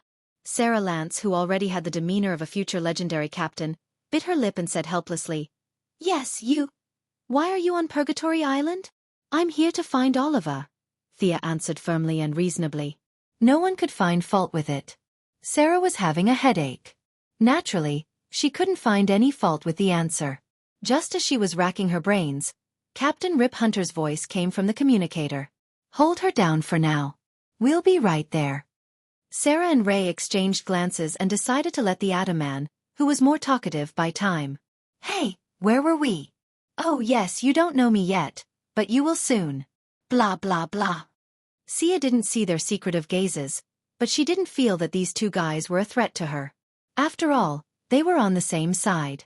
Ray used to be Felicity's boyfriend, and Sarah was Laurel's sister. She was related to them in many ways. Seeing that they had the intention to chat about their daily lives, even though she was a little confused, she still started to talk nonsense with him. Unfortunately, Ray Palmer was the kind of person who could talk nonsense all day long, but was always unreliable at crucial moments. After a few sentences, he could not continue. Thea saw through his intentions, but she didn't expose him. Instead, she changed the topic and discussed with him about physics, technology, and nanotechnology. This made Ray Palmer breathe a sigh of relief. For an authority in quantum mechanics who could solve the Ehrenfest theorem in an hour, he could talk about science and technology for 3 days and 3 nights without repeating himself. What a genius! Although many of his ideas were just general discussions, they still made Thea's eyes light up. This guy could be seen as a weakened version of Tony Stark. Just a simple conversation between the two had benefited Thea a lot. Just as Ray was explaining a formula to her, Thea smiled. Your friends are here. We mean no harm, Sarah quickly explained. Yeah. Ray Palmer nodded like a chicken pecking at rice. Whether or not they meant harm, they would only know when they met. Thea looked at the people opposite her who didn't hide their tracks and rushed towards her. A strange feeling arose in her heart. Was she so strong that she needed to team up to fight? She was so happy. Happy my ass. She didn't get any experience or reputation from fighting these people. 5 people came from afar. The one in the lead was the captain of Wave Rider, Rip Hunter, who was wearing a long brown windbreaker. On his left was Captain Frigid, who was wearing a down jacket and sunglasses and holding a slightly exaggerated-looking gun. Next to him was Captain Frigid's good partner, Heatwave, who was wearing an asbestos fireproof suit and holding a flamethrower. On his right was an ordinary-looking black youth with thick lips. Thea couldn't remember his name. Beside him was a fat old man with white hair and round glasses. Was the whole Tomorrow's Legends squad coming out? No, there should also be Hawkman and Hawkgirl. Were those 2 idiots dead or not? Miss Quinn, we're not enemies. We mean you no harm. Rip Hunter was the first to speak, explaining his side's position. Thea believed in this. Although her brother Oliver was a weakling now, his reputation would still shock many people in the future. He was known as the 8th magnate outside of the 7 magnate of the Righteous Alliance. As his sister, she would definitely have a good reputation in the Justice faction. They wouldn't dare to harm her. Seeing that she didn't overreact, Rip Hunt silently sighed in relief. It was inevitable to run into relatives and friends while traveling through time, so he couldn't just kill every single one of them.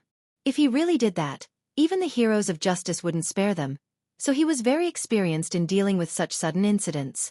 His faction was neutral, and even leaned towards the Righteous Alliance. Naturally, he couldn't force Thea, who had a close relationship with the Green Arrow Party. We came here from a certain time in the future. We wanted to stop the Time Wanderer from making a move on Miss Sarah's past, But we didn't expect to meet you here. I hope you can hand Miss Sarah, Rip Hunter pointed at the fainted Sarah Lance in the distance, to us and let her return to her original time. Thea had never thought about the broad issue of time changing Sarah's fate.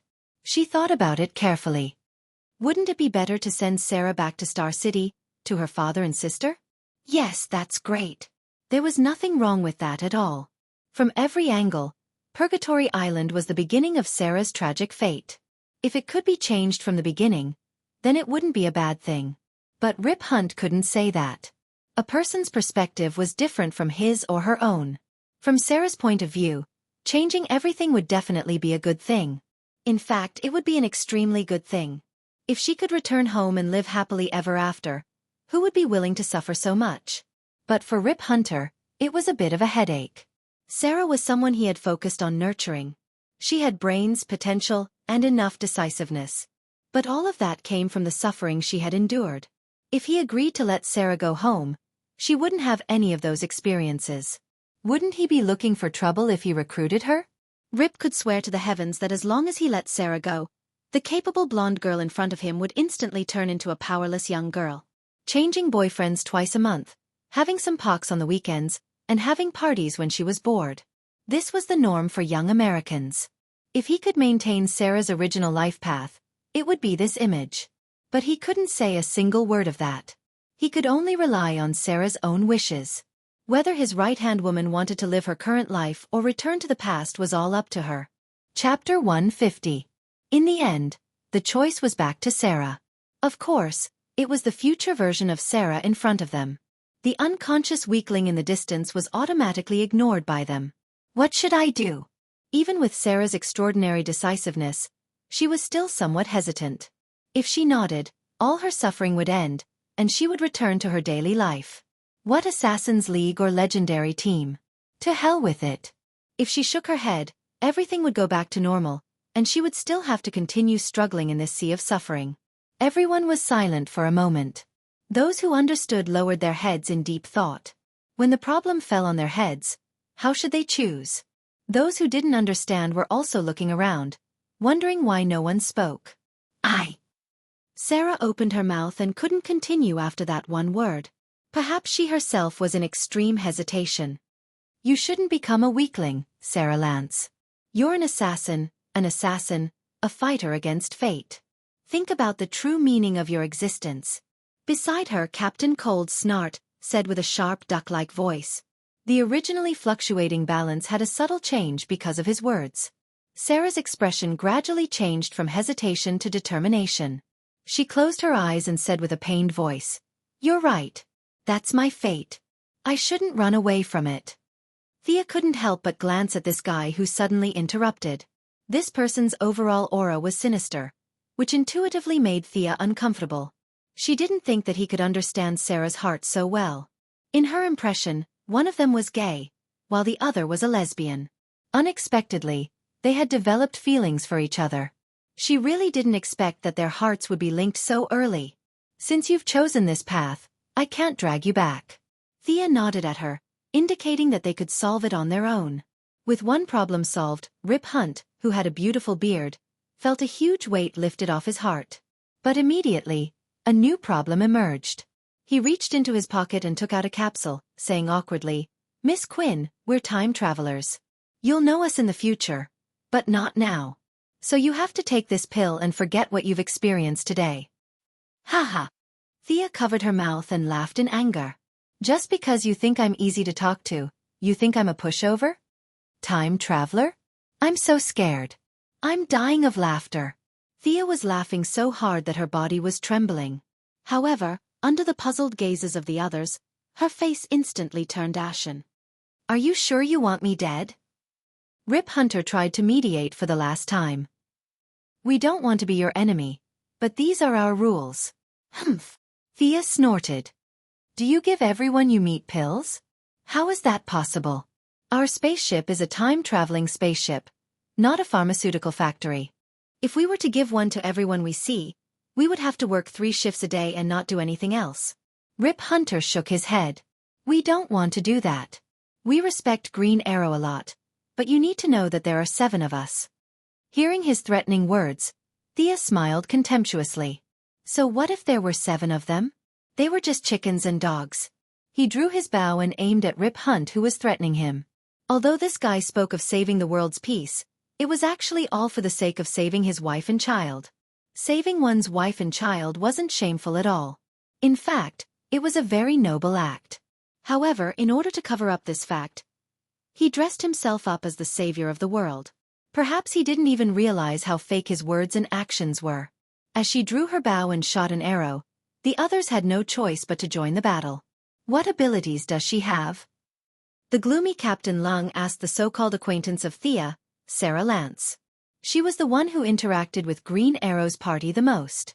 She's Malcolm's daughter. Her training is similar to mine. Although Sarah had seen Thea fight with the Time Wanderer, she was a bit far away at the time. Thea didn't display much supernatural power, so she could only describe it based on what she knew. So that's a normal person with extraordinary skills? Heatwave shook his head, his face full of disdain. Rip Hunter said in a low voice, "Don't hurt her. She's an important person in the timeline. Don't worry. We can take care of her with our fists and feet." The Ice and Fire duo silently put away their weapons and rushed out. The rest of them also ran towards Thea. As they ran, they finished changing.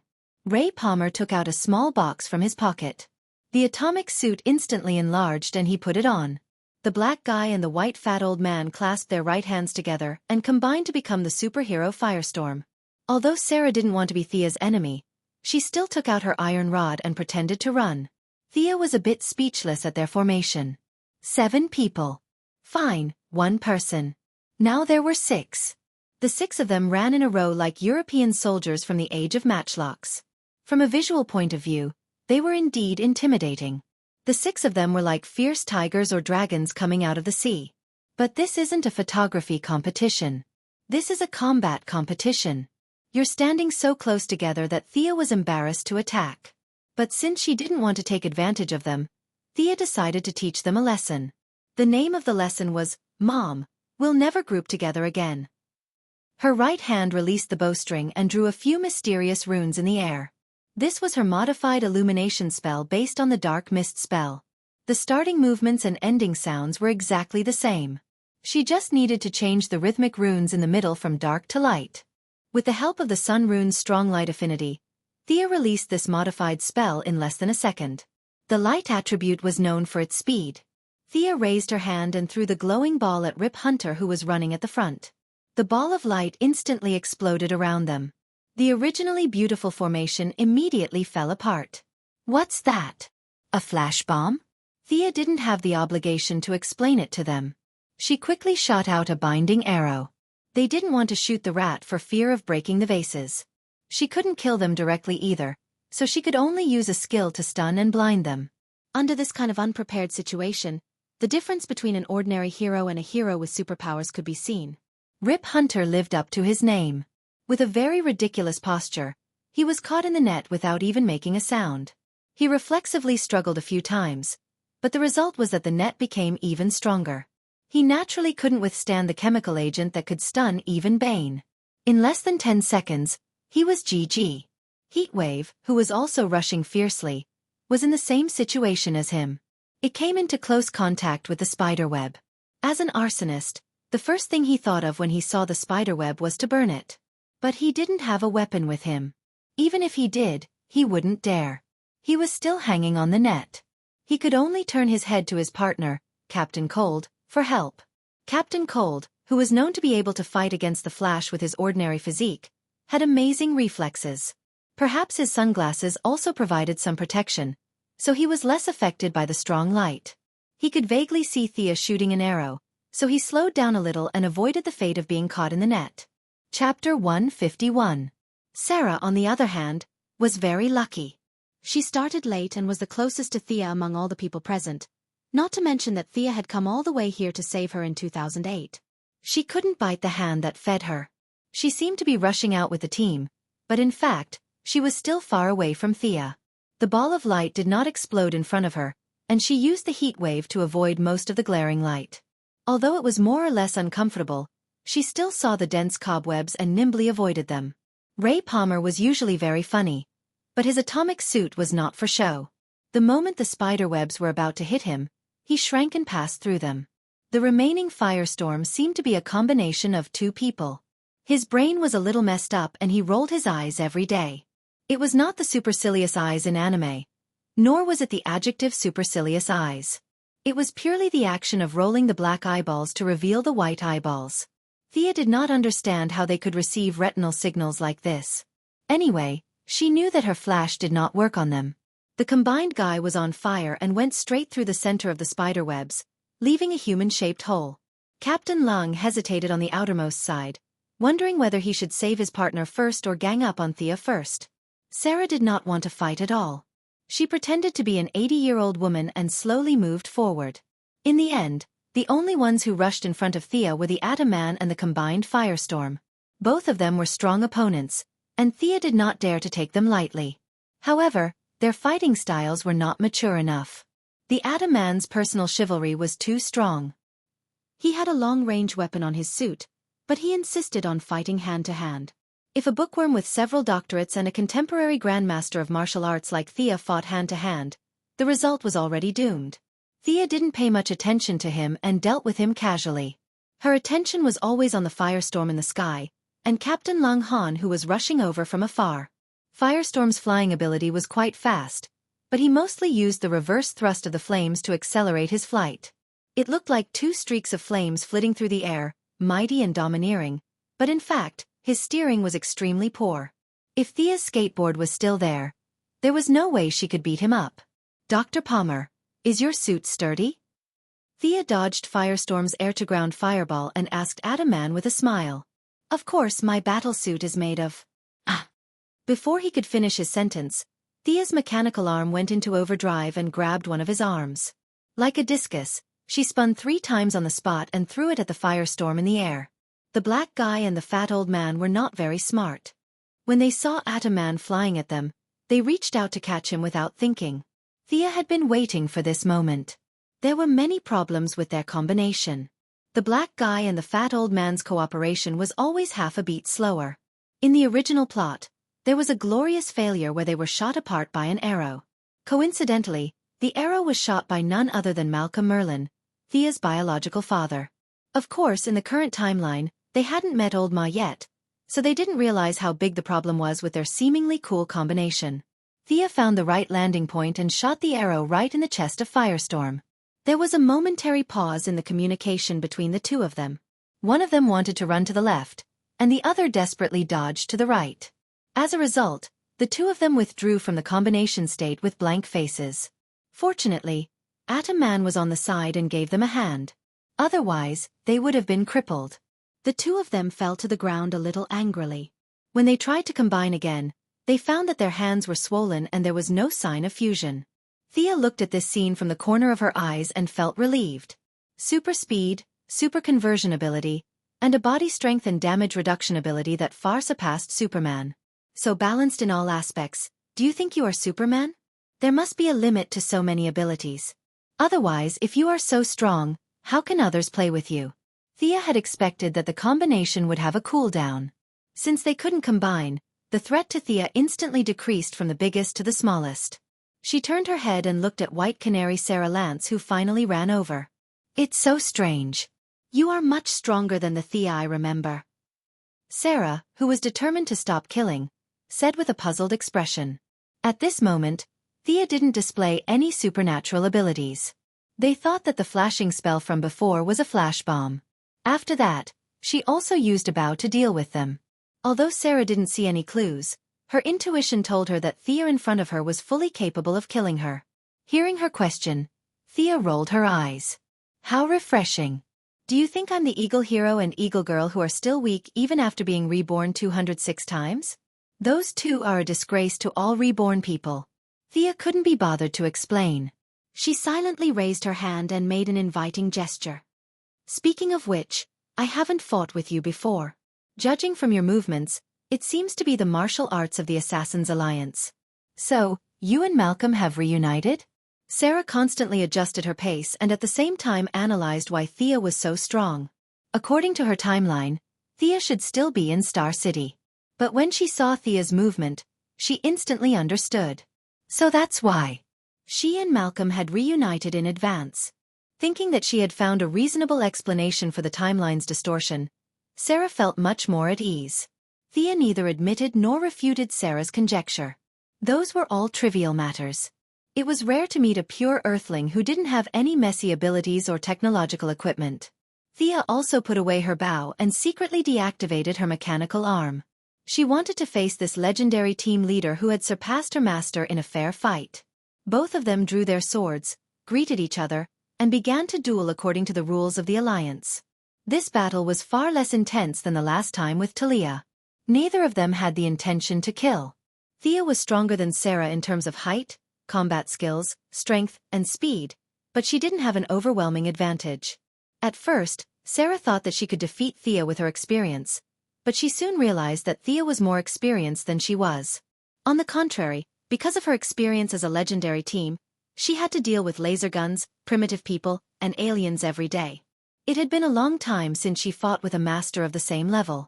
The two of them exchanged 7 or 8 moves, and her offensive was gradually suppressed. Thea was too familiar with her martial arts. Her level was far inferior to old Ma and Talia, and naturally, she couldn't be compared to the current Thea. But out of admiration for her future bravery, Thea didn't go all out. She was prepared to end the battle with a draw. As Thea deliberately went easy on Sarah, the situation was reversed a bit. The Atom Man on the side stared at them with a pair of big eyes. It was not until Captain Frostbite shouted, "Sarah, let me help you," that he realized that he was still in combat mode. His body was sluggish, and he also ran up to attack. Chapter 152. The three of them seemed to have the advantage in numbers, but it was no different from before. Captain Frosty's freeze gun couldn't be used, so he could only pull out a dagger for close combat. The Atom Man, on the other hand, was more of a hindrance. He was 1.9 meters tall, and with his battlesuit, he blocked their line of sight, which made the short Sarah stomp her feet in anger. The fat old man and the black guy were cheering them on from afar, which made Thea laugh. As expected, heroes on the side of justice were more or less funny. If they were Gotham villains, they would have run away by now. Thinking of running away, Thea was also ready to retreat. It wasn't that she couldn't beat them, but that there was no point in fighting them. It wasn't appropriate to win or lose, so she had to take care of their reputation. He kicked Captain Frosty away and grabbed Sarah's arm in front of him to block Atom Man's fist. Thea threw a Batman smoke grenade. Bang! The smoke grenade was specially made by her master, and no infrared or thermal imaging could see through it. It was the best escape tool in the DC world. Where is he? Where is he? The Atom Man, who was wearing an X-ray helmet, looked left and right. Everything was white, and when the smoke dissipated, they were the only ones left. None of these people were injured, which was a good thing, but the two people on the net were in a bad mood. The more they struggled, the harder they got stuck. Rip had already fainted, while the rough man's heatwave physique was better than most people, so he was barely conscious, but his face was currently covered in white cobwebs, which made him look quite pitiful.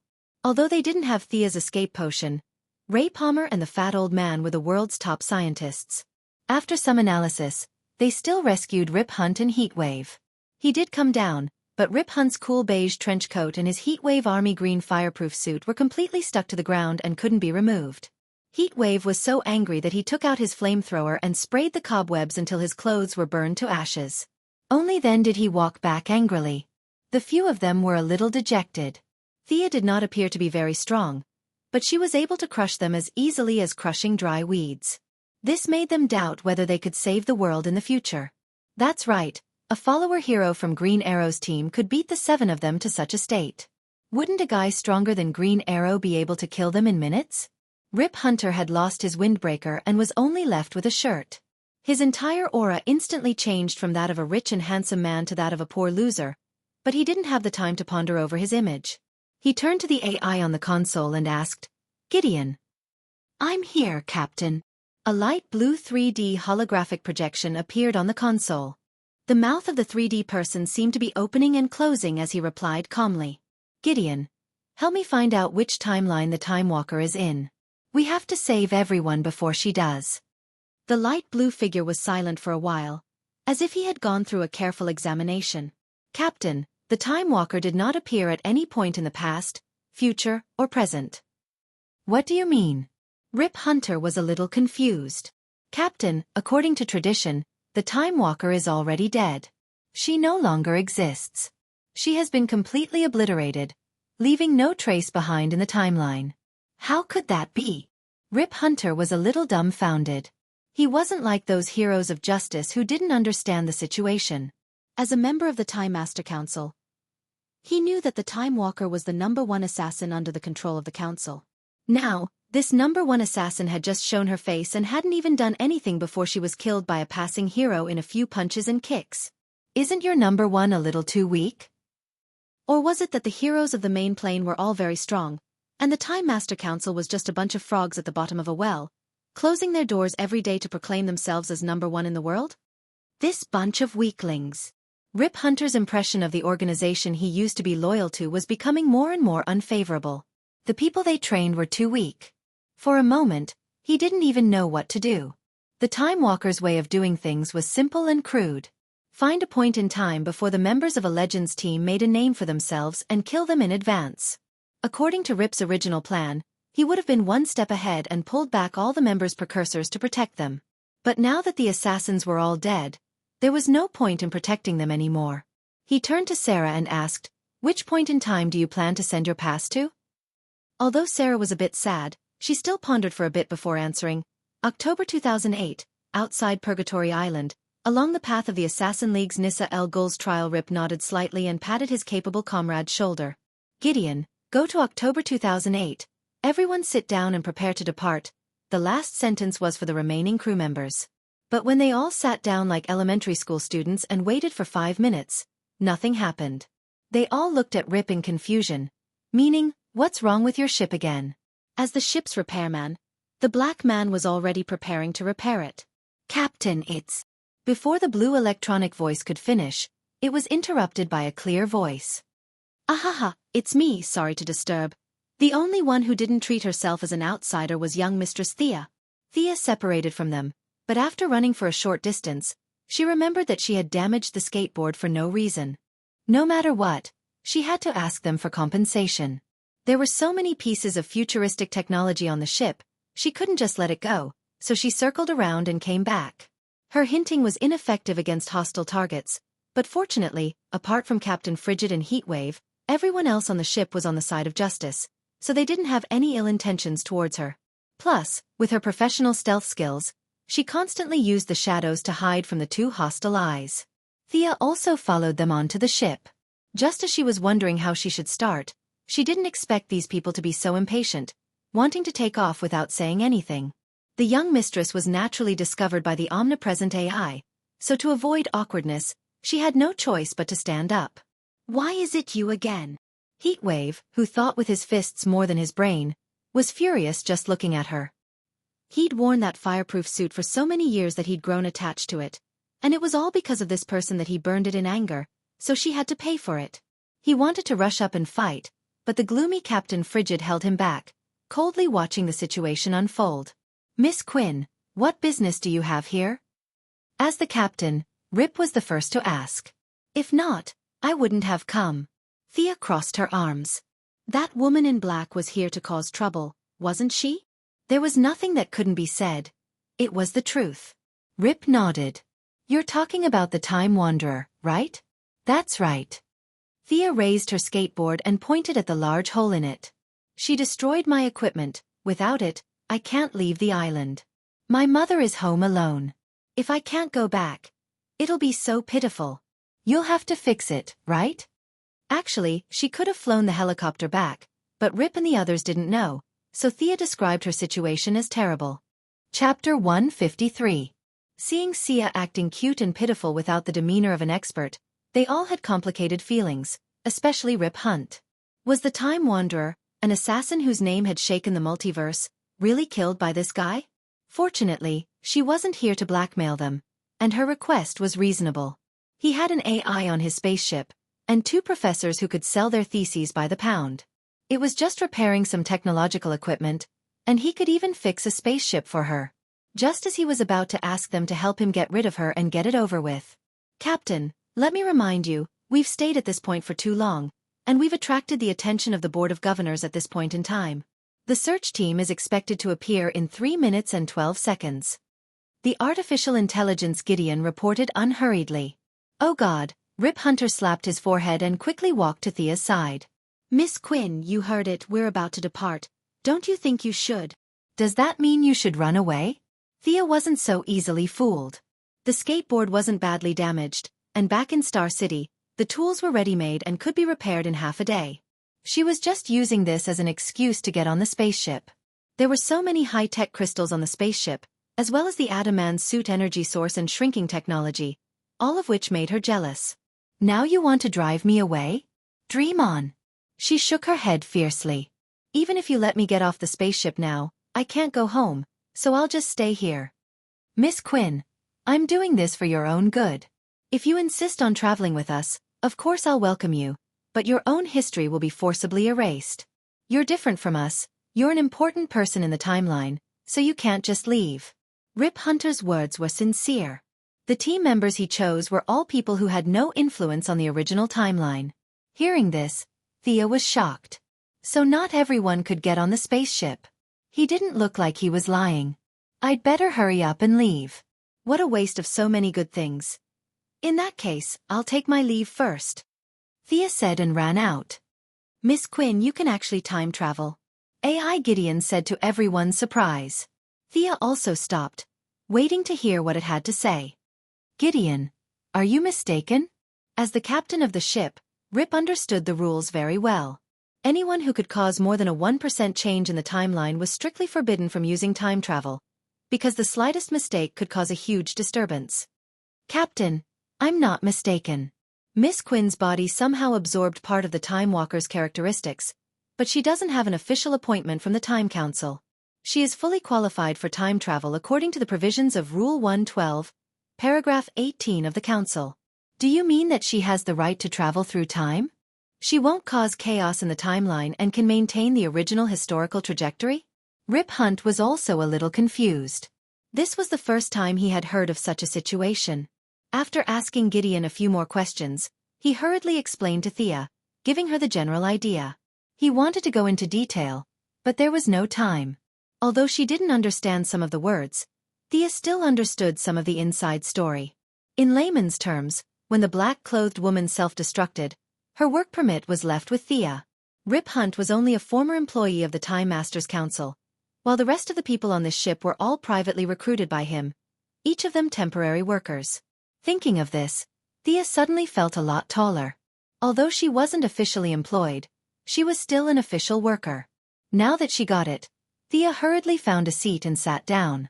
If they didn't leave now, they would be discovered. The time travel process was nothing special. It was almost over in the blink of an eye. There was no scenery along the way. This short trip made Thea feel very uncomfortable, as if something was coming out of her body. According to the few people, there would be some symptoms during time travel. Some would lose their speech, some would lose their sight, but they would recover after a while. Thea was also relieved. The ship docked on land. After learning that they were going to put Sarah in 2008 back to the original historical trajectory, which was the time when Thea left, Thea didn't get off the ship. She always felt that it was like releasing animals in the wild. It was really boring, so she just looked around on the ship. Are you Miss Kendra? Thea stopped an African woman and took the initiative to greet her. This woman was Hawk Girl. In her previous life, or rather in her first life, she was the High Priestess of Egypt. She just happened to have the Ball of Horus translate it. The very shy Hawk Girl smiled. Thea, actually I know you. It was you and Oliver who helped us. Damn it! This feeling is terrible. I know her and she knows me, but I still have to pretend that I don't know her. She still has to explain why I don't know her. Time travel was really the easiest place to pull the wool over one's eyes. Thea was too lazy to talk nonsense with her. After a short conversation with a few people on the ship, she had already figured out that her husband, Hawkman, had been dead for a long time. To be honest, she despised this couple.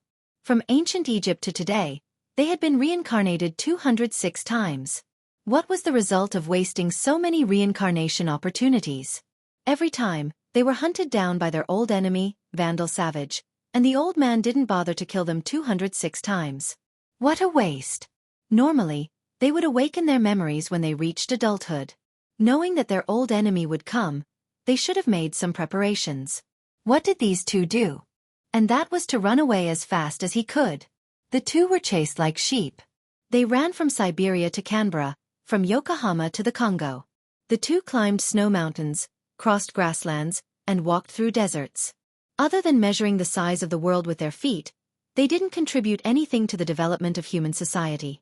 To be able to chase them to the ends of the earth, one had to think that this Vandal savage was especially powerful.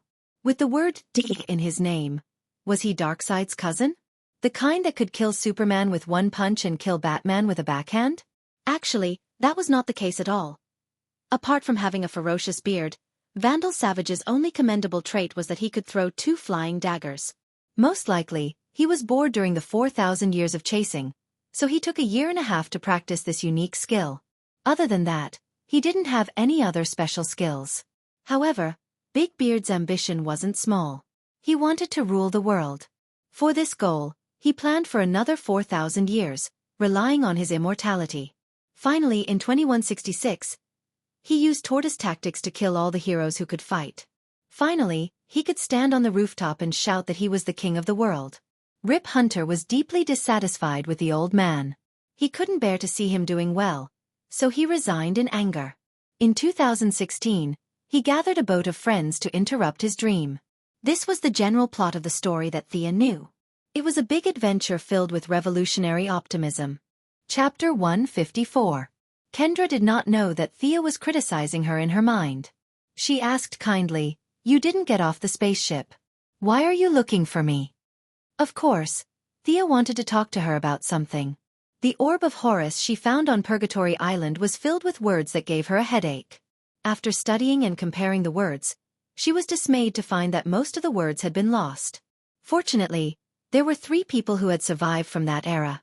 They were the ancient Egyptian high priest Vandal Savage, the priestess Chayara, the current Hawkgirl Kendra, and the current Hawkman Prince Khufu. Vandal would definitely ignore Sia, and Eagleman had also died. Even if he didn't die, Sia wouldn't have any feelings for him. After all, this guy was Khufu in his first life, the guy who was famous for building the largest pyramid. According to history, he was a man who loved grandiose achievements but was unlearned. The so-called man who was full of nonsense was him. Thea looked at the friendly Hawkman with anticipation. She took out the orb from her backpack. "Do you have any impression of this?" Kendra took the orb. Its handle was 30 centimeters long, and it was golden in color. There was a red gemstone at the top. She played with it and asked uncertainly, "Is this a hammer?" Pfft. Thea almost vomited blood. "Hammer my ass." Perhaps her expression was a little scary, but Kendra knew that she had misunderstood. She said embarrassedly, "You might not know this, but I was just a waitress in a cafe half a year ago. I don't know much about fighting." She was right. She did not know much about fighting. Her husband, who had accompanied her through 206th life, had taught her how to fight. She would spread her wings and fly over with the hammer. She would smash the enemy's head with a single blow. If the enemy fell, she would be done with it. If not, she would fly further away and do it again. What kind of F***king strategy was that? She had unparalleled speed. How much damage could she cause to the enemy with a sharp weapon? She could fly at the speed of sound with a 3-meter-long spear. Even Darkseid would lose a few drops of HP from the impact. Even if she could not defeat the enemy, it would look tragic, right? They had given up on this strategy and chose to use the hammer instead. Use a hammer. Use a hammer. Important things had to be said thrice. Flying in front of the enemy, swinging his arm and hammering him. Even if they wanted to use a hammer, they could have used a large hammer instead. However, the two of them chose to use small one-handed hammers. Their destructive power might not even be as great as Thea's rock. Sigh, Thea also knew that she couldn't expect too much from this pair of weaklings, but the bloody reality still made her sad. Did she really have to ask Vandal?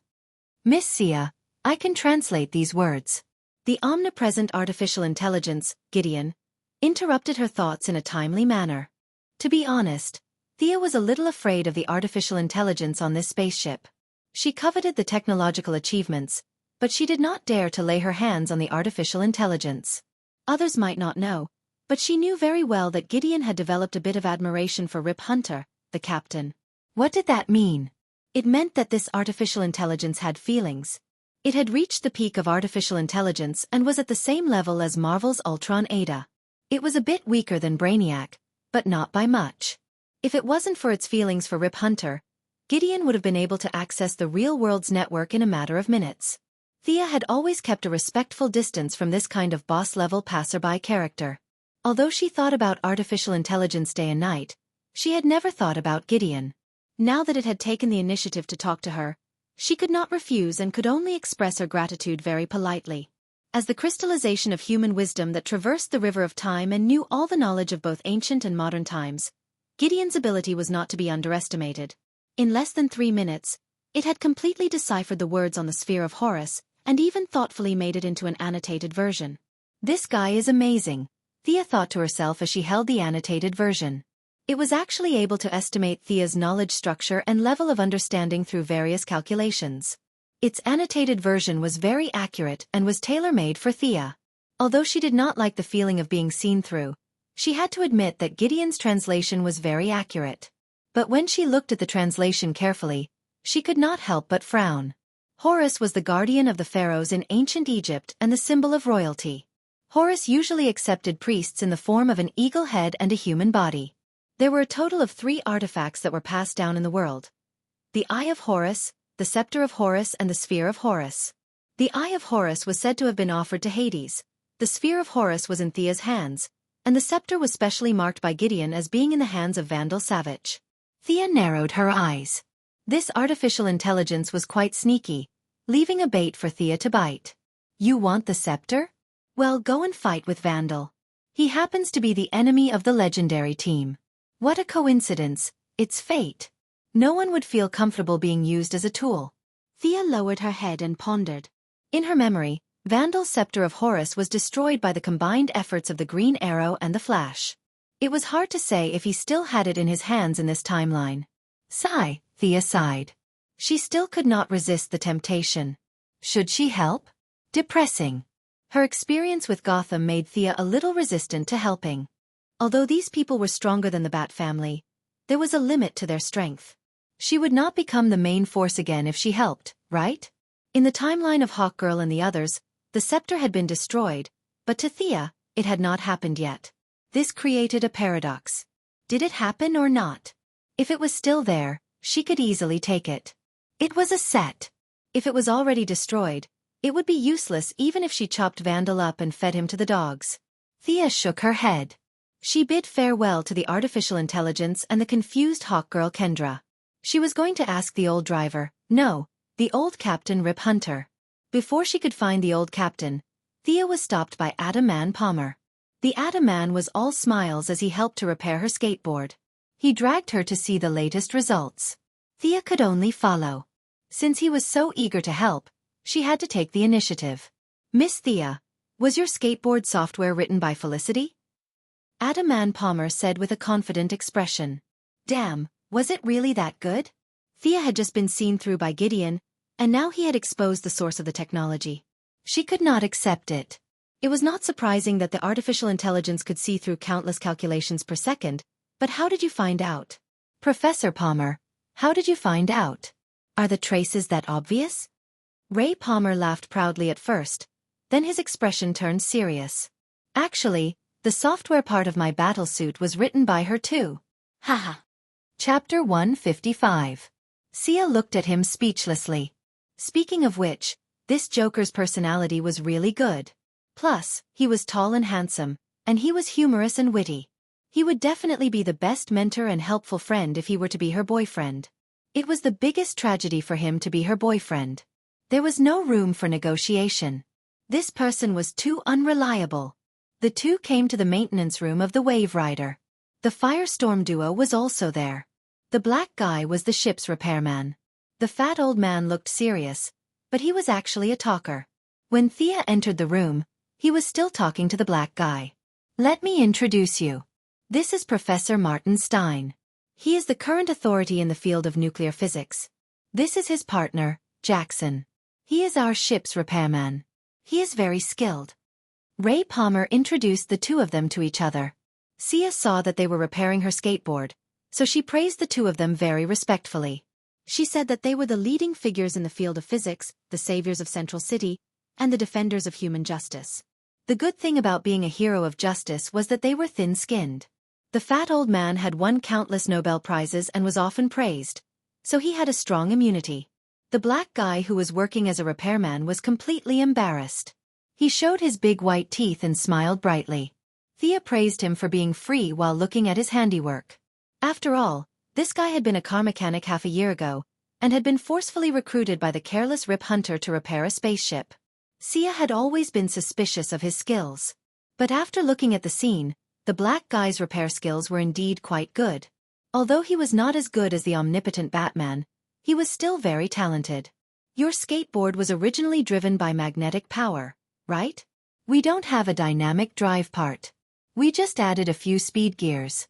You can adjust it to high speed when you're on the road and freely control it during combat. This will increase your unit synchronization rate with the skateboard. Adam Man pointed to a device at the bottom of the skateboard and introduced. At the same time, I upgraded your software. Or rather, I used the program Felicity wrote in 2016 to overwrite the program she wrote in 2007. After all, she wrote the driver software for my suit. Then he introduced a few more major changes. This guy was indeed a weakened version of Iron Man. In just half a day, without major changes, the overall performance of the skateboard had been improved by 30%. If the original version was only 0.7, then the current skateboard could be considered the official version. Both the braking and synchronization rate had been greatly enhanced. Thea operated the skateboard indoors for a while, and her flexibility had increased by a lot. It was not an exaggeration to say that she could move the skateboard like an extension of her arm. Although he was grateful, Thea, who was eyeing the technological achievements of this ship covetously, had to be squeezed out of a stone to get something out of it. Gideon was too smart and scary to make a mistake, but the three guys in front of him seemed to be able to make use of them. Thank you, Dr. Palmer, Professor Stein, and Mr. Jackson. If it weren't for your help, I wouldn't have been able to go home. Thea could not directly tell them what good things they had. She needed them to contribute voluntarily. Thea began her old path of acting cute and pitiful. Some time ago, Tion watched Moira on the stage, shouting herself hoarse to call for the protection of women and children and the elimination of racial discrimination. Unknowingly, Sia's acting skills had also improved greatly. Now she dared not say that her acting skills were perfect, but it was more than enough to deal with these heroes. In the blink of an eye, she had charmed the three of them. The first to give in was the black guy who was single. There were more men than women on this ship, and there were only two of them. There were some sparks between Sarah and Captain Lang. Both of them were ruthless people, so the black guy did not dare to tease Sarah. As for the silly and sweet Kendra, she had a husband who lived with her in 206. After her husband died, he was immediately replaced by the handsome Atom Man. It could be said that he had no chance. Now, facing Thea's pretentious act, although he knew that it was impossible between the two of them, the natural instinct of a male creature to show off still prevailed. I'll install a deep-level connection network for you. In the future, you can remotely control the skateboard from 5 miles away. How about that? Awesome, right? The black guy's eyes were not his eyes and his mouth was not his mouth. Mr. Jackson, I have to remind you that the deep-level connection network is a technology 35 years in the future. According to the Time Council's Article 19, 112, it is not to be disclosed. Gideon's emotionless voice came out. The black guy acted as if he did not hear anything. He deftly added a device to the side of the skateboard and made an okay gesture. Thea had a hard time holding it in. It was not a waste of her effort to act pitiful here. This technology was already very awesome. The technology of the Iron Man's remote control suit was similar to this. She had made a fortune. When the value of the young guy was almost squeezed out, she looked at the two high-level intellectuals with bright eyes. The fat old man was old enough to be her grandfather. Naturally, he was not lustful. He was just influenced by her acting skills and felt that she was a little pitiful. After thinking about it, the fat old man took out 2 things that looked like number 5 batteries. He handed them to the black guy and motioned for him to install them. He also explained to Thea that this was not future technology, but a nuclear battery that he had researched. So, little girl, you can use it without worry. In the future, if the magnetic force suddenly disappeared, you can use it as an emergency. Thea was speechless. If the magnetic force disappeared, how many people on Earth could survive? However, the principle of this thing could be modified into a super bomb. No matter what, the fat old man had given out such a good item without any qualms. He was truly worthy of being called a master of the Mount Tai and the North Star. Comparatively speaking, the handsome atomic man was much more resistant to beauty than Thea. When the three of them looked at him, he thought about it and then awkwardly said that he would be able to complete the atomization in a day if he gave the skateboard to him. This was a pleasant surprise. Thea had no objection to him taking it back for modification. This was his exclusive technology, so he would definitely not modify it in front of them. After thanking them for their generosity, Thea was not in a hurry to find Rip Hunter. She went back to rest happily. The next day, Thea received the brand new version 1 of the skateboard. Usually, it was only the size of a cigarette box. She could just put it anywhere. It was much lighter than before when she had to carry a big bag everywhere. Unfortunately, this technology was not easy to crack. Miss Thea, has your skateboard been fixed? Rip Hunter had already put Sarah back in 2008 in her original timeline. He was now looking at her with a smile. The hidden message was, "You don't have an excuse this time, right? Hurry up and go back to your own timeline." Thea also felt that she had gotten all the benefits on this ship. What was she waiting for? Just as he was about to agree, Gideon suddenly interjected. "Let's stop while we're ahead. Captain, Miss Thea is going to fight Vandal Savage with us." Chapter 156. They all let out an unintelligible exclamation. Is that what happened? This little girl is really warm-hearted and courageous? The technical trio who had suffered a huge loss yesterday all looked relieved. The big joker, no, the handsome atomic man, who was originally reluctant, turned from cloudy to sunny. He shook Thea's hand and said, "A friend in need is a friend indeed. It seems that I misunderstood you." The black guy and the fat old man also ran over to express their gratitude. The black guy was a little embarrassed, but the fat old man didn't care. He was old enough to be Thea's grandfather, so he gave her a brotherly hug. Cia wanted to cry but had no tears. She had been tricked by this cunning artificial intelligence. If she rejected it now, the three of them would immediately turn hostile. She was not afraid of them turning hostile, but if they said that they wanted to take back those technological devices, how could she reject them? She couldn't just kill them. She couldn't do such a tasteless thing. This damn Gideon. Thea hated him to death, but she still had to put on a righteous front. What did he mean by "I'm a hero"? What did he mean by "I won't return Lulan till the end"? Vandal Savage must die. Although he felt that her acting was a little exaggerated, Rip Hunt still thought it was a good thing. After all, Thea could fight 7 of them alone and retreat. That was strength. As the captain, he didn't have any objections to her bringing her own food to help. Come on. Isn't it just providing a place to stay? We have a lot of empty rooms on board. You can stay wherever you want. Just as he was about to give a welcoming speech, Captain Lang said sarcastically, "What does she have? With those few arrows? We didn't use any weapons that day." He was annoyed at the mention of this. In the future, he was someone who wasn't even afraid of the Flash. Now, he was beaten up by an ordinary person, and he was one of the 7. Just thinking about it made him angry. Damn it, if I used a freeze gun, I would never lose. He was annoyed, and Heatwave was even more annoyed. Captain Lang went up and tried a few times, but whether it worked or not was another matter. He didn't see what was going on before he was caught in the net. After that, he was rescued like a dead pig. Thea kept her head down and ignored their hostility. "I'm not going to explain it to you. If you want to fight, I'll just get off the ship. No one can say anything." But her thoughts did not escape Gideon, who was calculating billions of teraflops per second. This annoying artificial intelligence spoke again. According to Article 2, Article 55 of the Time Council Act of Principle, the members of the Wave Rider can check the history of special personnel, but at least 3 people have to agree. Check, I agree. Me too. Captain Lang and Heatwave expressed their opinions as soon as it finished speaking. The scene was quiet for a moment as everyone was trying to figure out who would be the third one to jump out. Actually, I'm quite curious too. Commander Billy Palmer nodded when he saw that no one spoke. I agree too. He even gave Thea an apologetic smile. Humph. Thea glanced at him. He was a billionaire after all.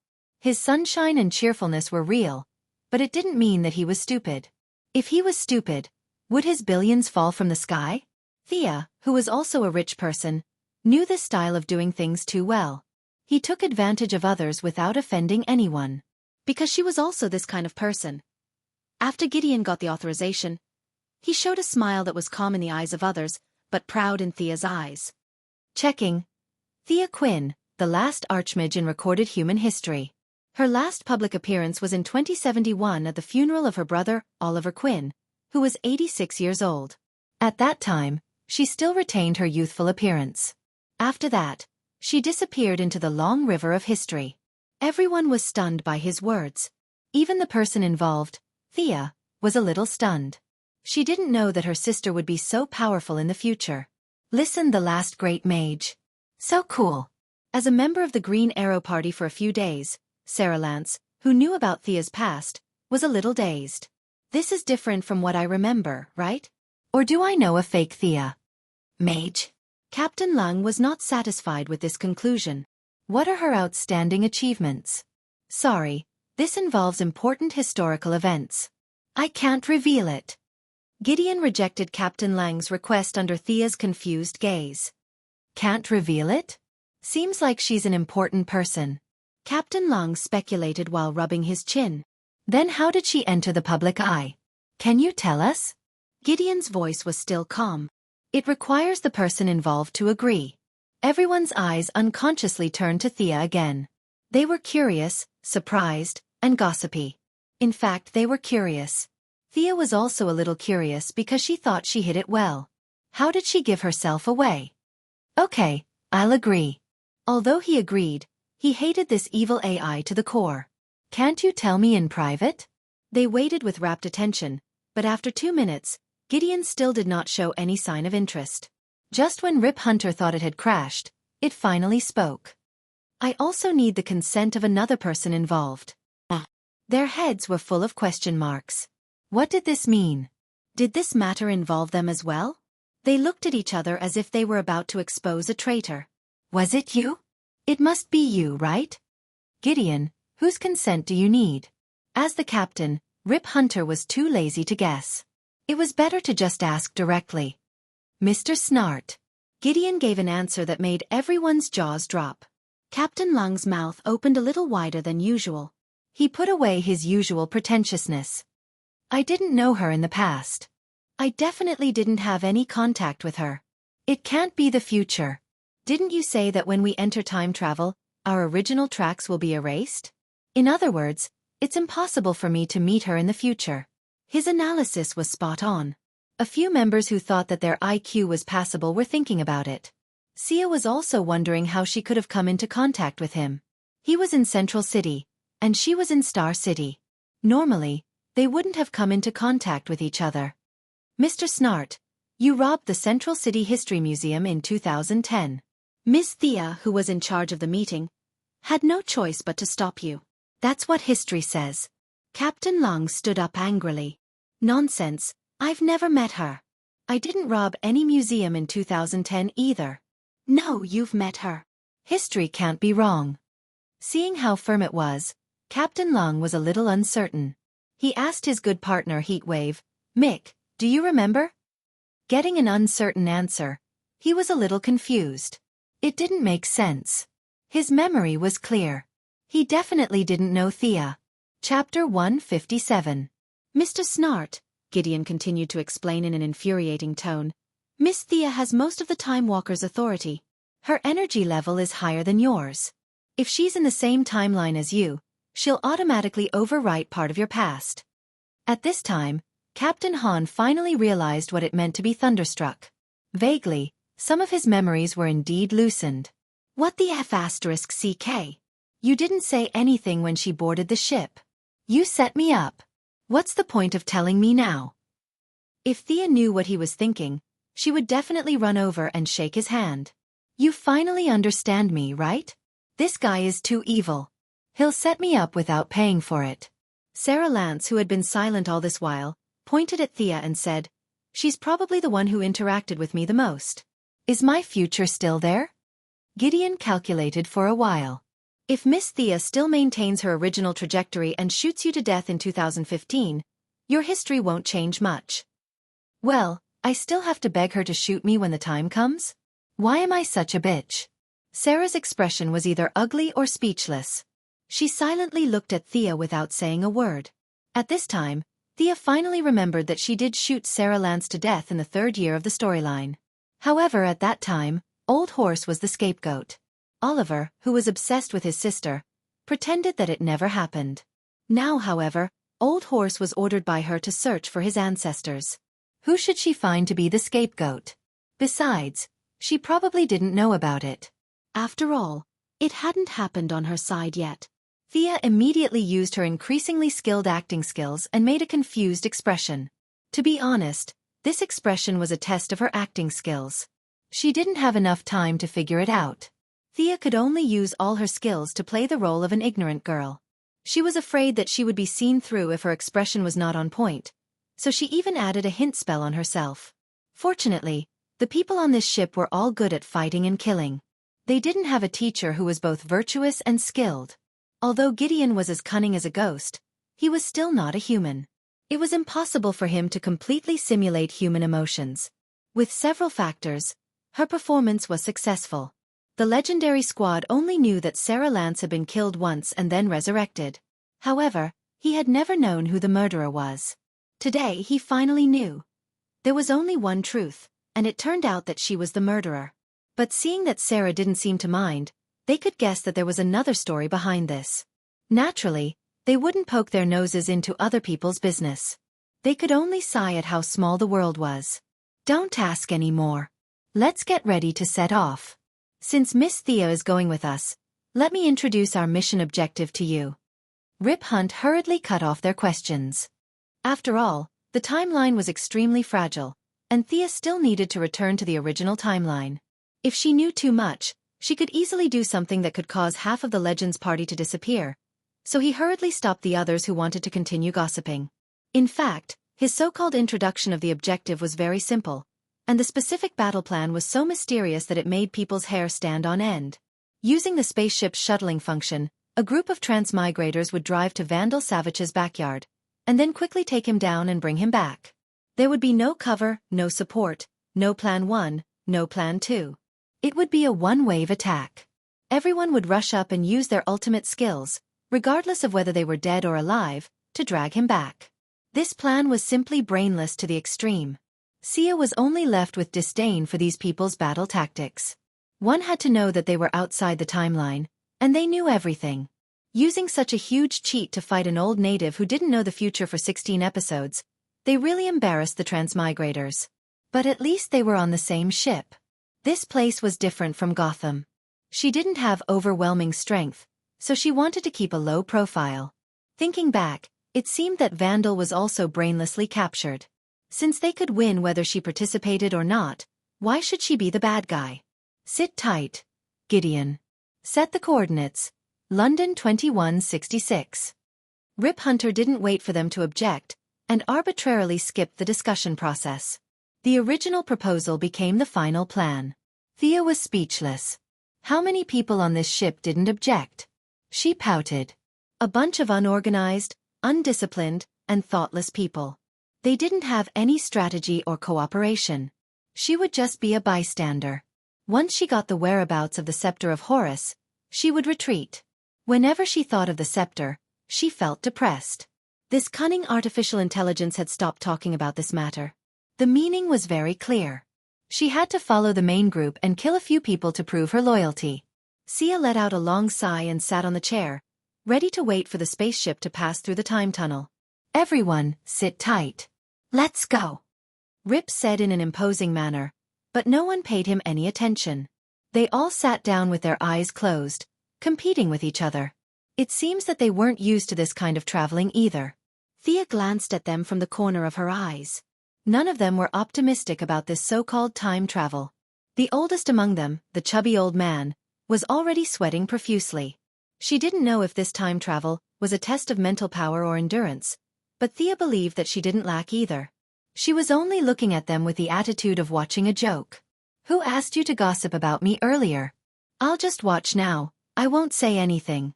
But as the spaceship entered the depths of time, Thea didn't have the mood to watch a joke. This feeling was indescribable.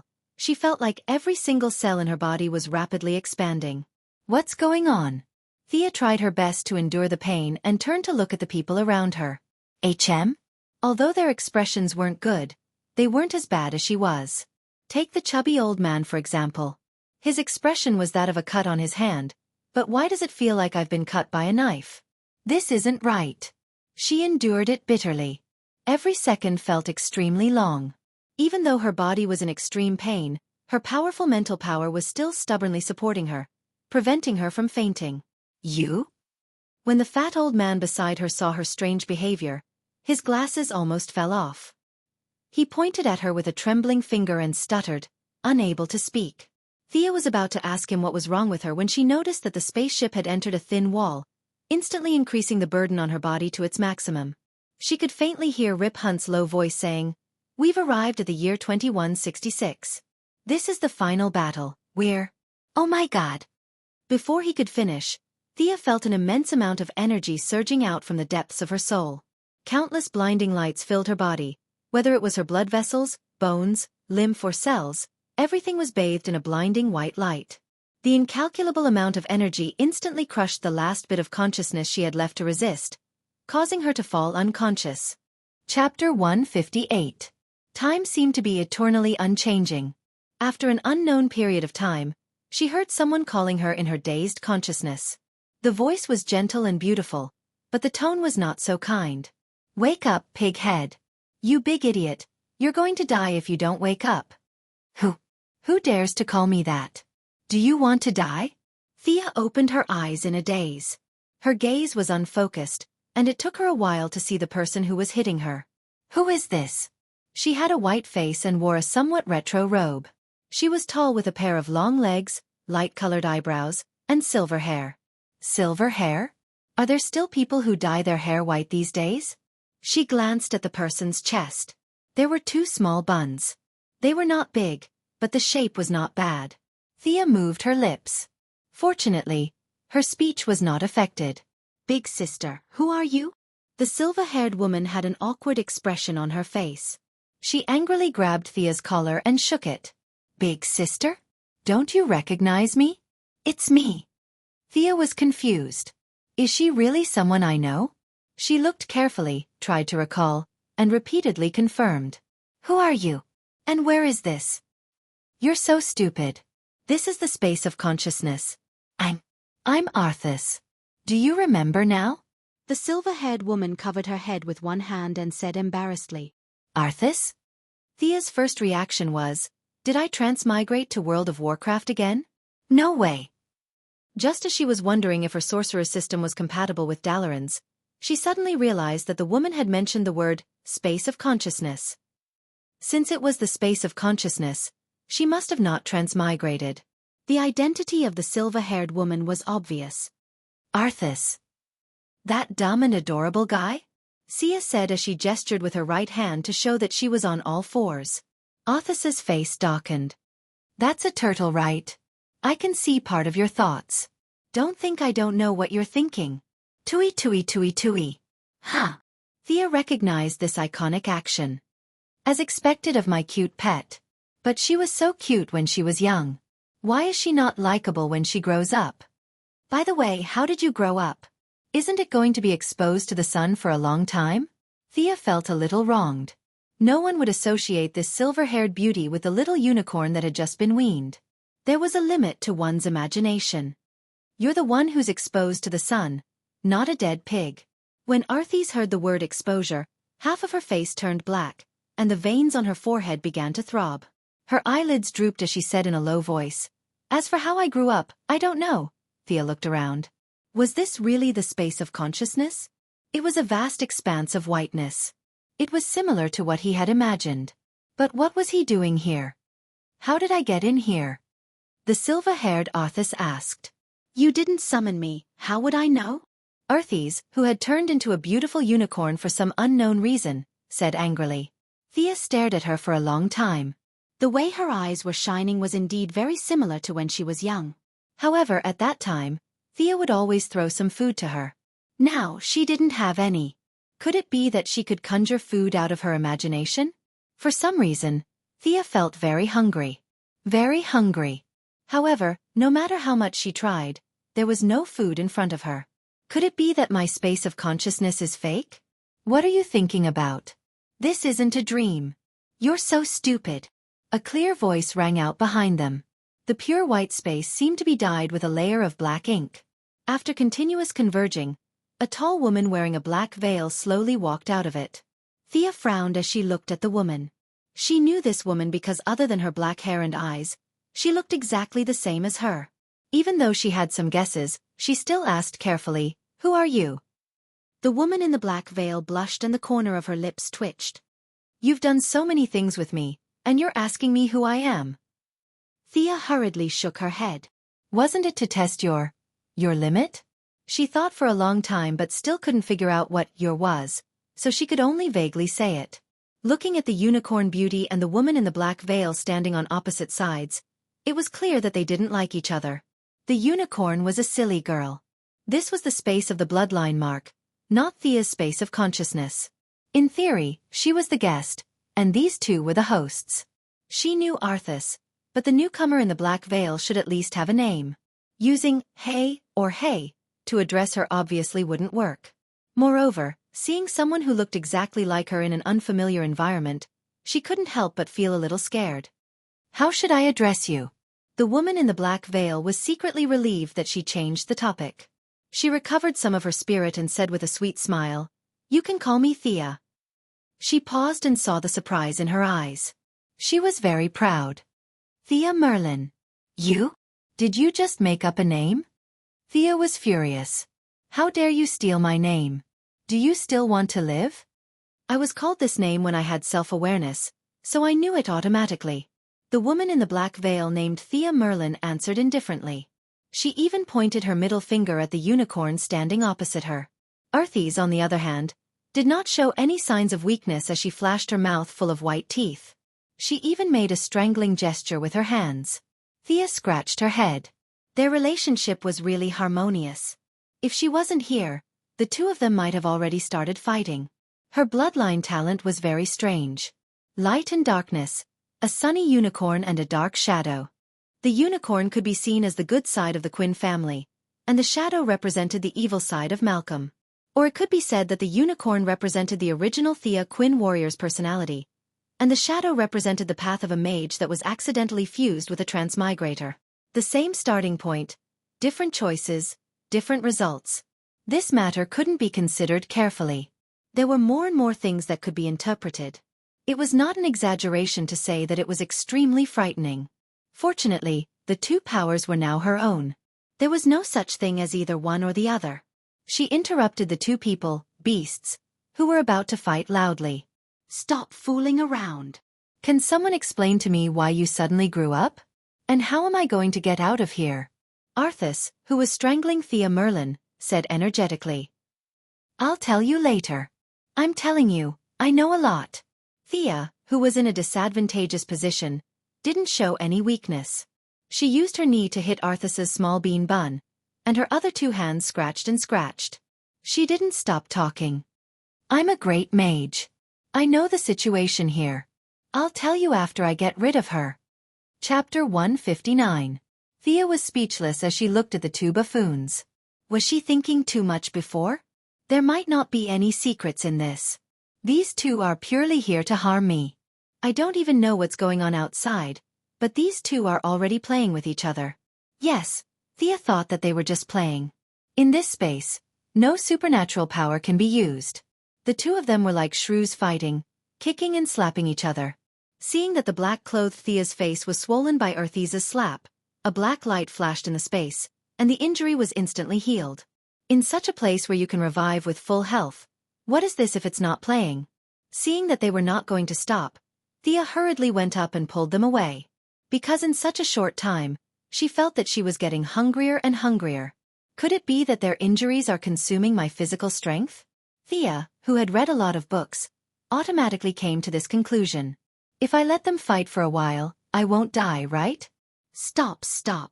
Thea had just pulled the two of them away. When Earthies took advantage of the fact that Thea's back was facing her, she kicked the black-clothed Thea again, and then proudly ran away alone. You bastard! You actually helped her hit me. The black-clothed Thea bypassed her and continued to chase after Earthies. Oh my god! Save me, old man! Thea looked up to the sky and roared. How much sin did I commit in my previous life to meet these two? Then the three of them entered the stage of a chase. At first, Earthies was leading, the black-clothed Thea was chasing, and Thea was persuading at the end. At other times, the black-clothed Thea was taking advantage of the situation and running in front. Earthies was chasing after her while spitting saliva, and Thea continued to persuade her from behind. Thea spent a lot of effort to appease these two immortals. In the process, they signed a lot of unequal treaties, such as promising to buy delicious food for Earthies in the future, and not continuing to ask the black-clothed Thea to do those indescribable games. Alright, stop messing around. Thea felt like she was an auntie in a kindergarten, taking care of two seemingly mature but actually very young naughty children. She coaxed them and finally stabilized the situation. Damn it, after running for such a long time, the feeling of hunger was getting stronger and stronger. He had to get out quickly. I hesitated for a moment. Arthas doesn't seem reliable. I should ask Black Thea. After all, she has the surname of an archmage, so she should know more. Tell me what happened? He pointed at Black Thea and asked. His words sounded very impressive. If he were to wear a police uniform and write these words on the wall, it would be even more impressive. Black Thea rolled her eyes at her. Our minds are connected. I know what you're thinking. Your imagination is really wild. Under Thea's awkward expression, she continued. If I'm not wrong, it should be because you passed through the time vortex that caused the current situation. Our strengthening condition is light. Broadly speaking, time is also a kind of light. It may only be a moment for you, but for us, it has been 150 years. Because of our unexpected growth, a large amount of energy has accumulated in your body. Before the energy went out of control, your subconscious pulled you into this space. Do you understand? Black Thea raised her chin at her and rolled her eyes at the faraway Arthas. Time is also light? What kind of theory is this? Although Thea did not understand, she did not want to dwell on these theoretical questions. She just wanted to get out as soon as possible. Then how do I get out? It's easy to get out. Just focus your mind. However, your energy outside is about to go out of control. Have you thought about that? Black Thea looked at her original body as if to say, You're about to die, hurry up and beg me. Thea valued life and death so much that she did not hesitate. She hugged Black Thea and cried. Her acting skills were so good that Arthas, who was not far away, was dumbfounded. The doppelganger was also shocked by the original body's lack of integrity. She stammered, You can combine with that foreign horse over there to release the excess energy. She struggled to break free from the original body's embrace and pointed her middle finger at Arthas. You have to maintain your sense of self. Otherwise, you will be led astray by her Chunibu personality when you combine. She did not wait for a reply and disappeared from her sight like a puff of smoke. Homogeneous personality? I really don't know. Thea rubbed her chin as she thought. There were a lot of secrets to this bloodline talent. However, she did not have time to think about it. She turned to look at the foreign horse with a suspicious gaze. Arthas did not wait for her to ask and quickly went through the main points. Thea memorized it very quickly and had no problem repeating it once.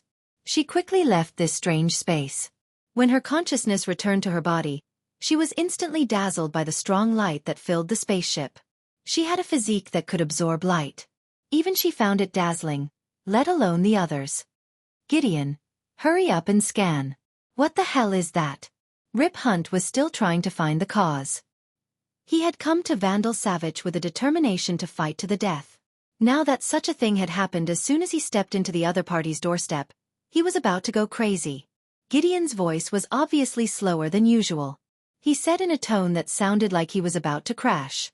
The energy field in the spaceship was too strong.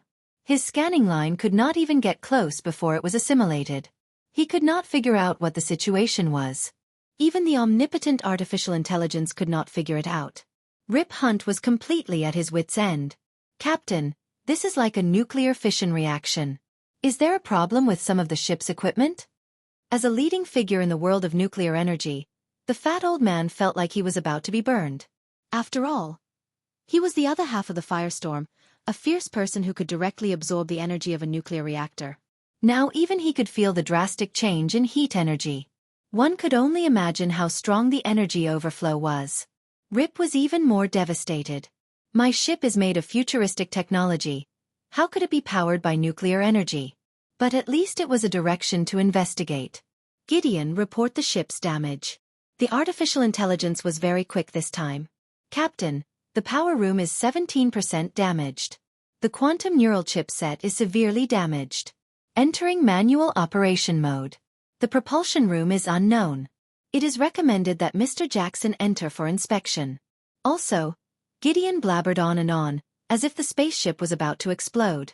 Just as Rip Hunt was about to despair, he changed his tone and asked, Captain, I have good news and bad news. The bad news. The old captain was very experienced when it came to his own artificial intelligence. At the same time, he was prepared for the worst. The bad news is that because of the overflow of energy, our ship has already left stealth mode. The moment we appeared at this time, Vandal Savage had already discovered us. Not bad. Rip could accept this result. It didn't matter if they were discovered. His ship was about to explode. Given the choice of dying without anyone looking, or rising to the heavens in front of everyone, most people would choose the latter. Chapter 160. Amidst the blinding white light, Captain Hans suppressed his discomfort and shouted at the top of his lungs, What's the good news? The good news is that the light is too strong. Vandal's army can't aim at us. We've already escaped from their encirclement, but if we don't find the source of the light, they'll definitely catch up to us. Gideon tried to sound relaxed, but it still put a lot of pressure on them. As the culprit, Miss Thea had just run out of the bloodline space and overheard their conversation. She originally planned to play dumb, but it seemed that things had gotten a little out of hand. She wasn't the type to shirk her responsibility. Although she didn't know beforehand, she still admitted her mistake. I'm sorry, everyone. This seems to be caused by me. I'll solve it immediately. Miss Thea? Several different voices sounded at the same time. They were confused, puzzled, and surprised. Miss Thea, how did you do it? You should know that your current energy reaction is far beyond a 5-ton uranium fission chain reactor.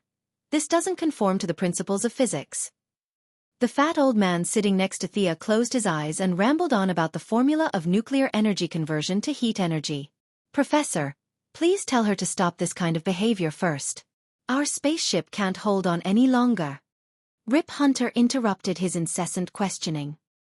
He was helpless against the fat old man's unreasonable demand for the truth. Look at the situation. If you guys continue chatting for another 2 minutes, the spaceship will be burned to ashes. Thea naturally wouldn't be so unreliable as to chat with the old man. She had already summoned Arthas, and the two were having their first exchange of thoughts, preparing for the fusion. She was different from the flame storm formed by the fat old man and the black young man. They were two different entities that were trying to synchronize. On his side, whether it was Arthas or Black Thea, they were all a part of her. Light didn't represent justice, and darkness didn't represent evil. The two substances were just external manifestations of her. In the end, no matter who she was still herself. Her fusion was just an almost infinite amplification of one of her characteristics. A mysterious incantation came out of her mouth. Although they were on the brink of death, this was magic. The few people present couldn't help but listen. However, it didn't take long for them to realize that they couldn't understand this language at all. It was like a whisper, full of ethereal emptiness. Every word could be heard clearly, as if someone was chanting it in their ears.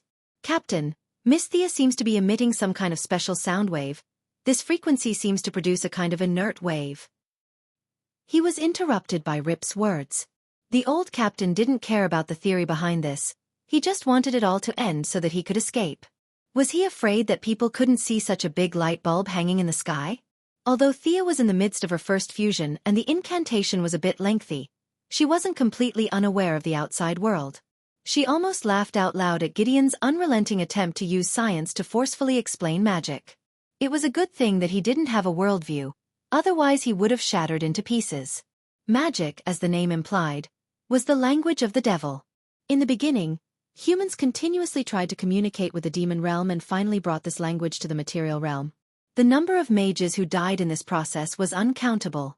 Some of them were just seeking death, but there were also some who were willing to fall into the abyss for the sake of humanity's strength. Through their continuous sacrifice, this language full of magic was finally brought to this world, and all kinds of mages and occultists were born. Great Mage Merlin wasn't the founder, but he still made great contributions. This was recorded in the first trial of the secret realm. The spell Thea was chanting now was more of an improved version of the secret technique. It was different from traditional magic, and the effect of the language was much lower. Otherwise, these guys would have gone crazy with their ears perked up at such a close distance. Come, my friend. Thea stretched out her right hand to Arthas, and the two looked at each other. Arthas took 2 steps back and revealed its true form. It was an adult unicorn with a shoulder width of 2 meters and a height of nearly 3 meters. It had a silver-white mane and a 30-centimeter-long horn on its forehead that flashed with a wonderful light. There were also 2 pure white wings on the horse's abdomen. As it slowly retreated, its majestic body swayed beautifully. Thea opened her arms, and the unicorn didn't hesitate and ran quickly. At this moment, time and space lost its meaning. The two could only see each other. Courage, hope, and expectation constantly flashed in the unicorn's eyes. Thea nodded silently and opened her heart to accept these noble qualities. Ah! The unicorn seemed to have rushed over from 10,000 meters away and fiercely plunged into her body, completing the last step of the fusion. The huge kinetic energy made Thea unconsciously take 2 steps back. Magic power, an almost endless amount of magic power. From the depths of her soul, spirit, and body constantly poured out, and the blood flowing in her veins was completely replaced by the golden blood full of magic. Thea only felt that she could win. No matter who she faced, she could win. If the original level was set at 10, now it was 1,000. Compared to the Superman she met before, Thea didn't know if he used his full strength at that time, but she believed that she was now stronger than the Superman at that time. She might not be able to crush him, but she could definitely beat him. For a moment, she was smug, and couldn't wait to punch Superman, kick steel bones, and elbow the Martian hunter. Unfortunately, her good mood only lasted for less than 10 seconds. Beautiful, right? Happy, right? While you can still use it to your heart's content. The unicorn transformed back into its human form in her consciousness, and the heroic and domineering aura it had just now was gone. It spoke lazily. What do you mean? Thea was a little confused. We're going to be invincible soon. Why are you pouring cold water on me? You know, you're also a part of me. The mystery of time is far beyond your imagination. No one can take advantage of time. You accidentally obtained power in this time and space. If you return to your original time and space, you'll be beaten back to your original form. Of course, you can choose not to return. Arthas spoke very slowly. In order to express it clearly, many words were carefully chosen, and the tone was much more serious. If she returned, she would be beaten back to her original form. If she didn't return, she could be the king of this world. Thea hesitated for a second before making a choice. She had to go back. Her family and friends were all there.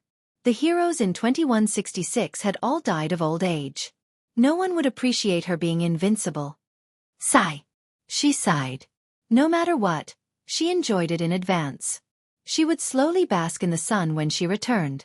She didn't know if she could reach this level of power in her lifetime. Don't worry, you and I share our lives. We can live for at least 4,000 years. Thea felt much better after hearing that. 4,000 years? The tree on Superman's grave must have died of old age. That's great. That's beautiful. Chapter 161. Although her mind was wandering, her hands didn't stop. She kept chanting spells and gradually took back the dissipating energy. It was unrealistic to directly take it back into her body. The energy was too violent, and she didn't dare to absorb it without purification. Captain, Miss Thea has controlled the energy source. We're saved. Gideon's tone returned from the slight urgency just now to the usual calm tone. Well, why do I feel like everything is still white? Miss Thea, please hurry up. Rip Hunt's heart was about to break into pieces. If he had known this would happen, he wouldn't have let Thea on board. She was too much of a troublemaker. Thea was busy carving the magic circle. Such a huge amount of energy required an extremely high-end magic circle. The magic circle structure was knowledge brought over by Earthies after the fusion. She had to study it and draw it at the same time. Naturally, she couldn't be that fast. Don't worry, it'll be done soon. Who knew when it would be done? But to tell the truth, she was learning as she worked. These people were going crazy. In order to give them some hope, Sia told a small lie. Fortunately, as time went by and Thea carved 2 simple shrinking magic circles, part of the energy dissipated into the atmosphere, and a small part of the remaining energy in the spaceship was absorbed by her. The Legends of Tomorrow team finally returned to the normal world from the world of light. At this time, the level of strength of these people could be seen. Next to Thea, the fat old man and the black guy not far away had shockingly high fire resistance, perhaps because of the firestorm. After the strong light disappeared, the two rubbed their eyes and recovered. Although the naturally airhead Kendra was a weak little chicken, she was still a priestess of the Egyptian god Horus in her previous life. She might have enjoyed some divinity residue in her daily worship. Although the residue didn't affect her combat ability, it was extremely resistant to all kinds of abnormal conditions. She looked around in a daze, not knowing what had happened. The others were ordinary people. The Atom Man carried a suit with him and immediately put it on when he felt something was wrong. The thermo-optical sensing transmission system, ion mass spectrometer stabilizer, carbonated polyester lenses were all turned on.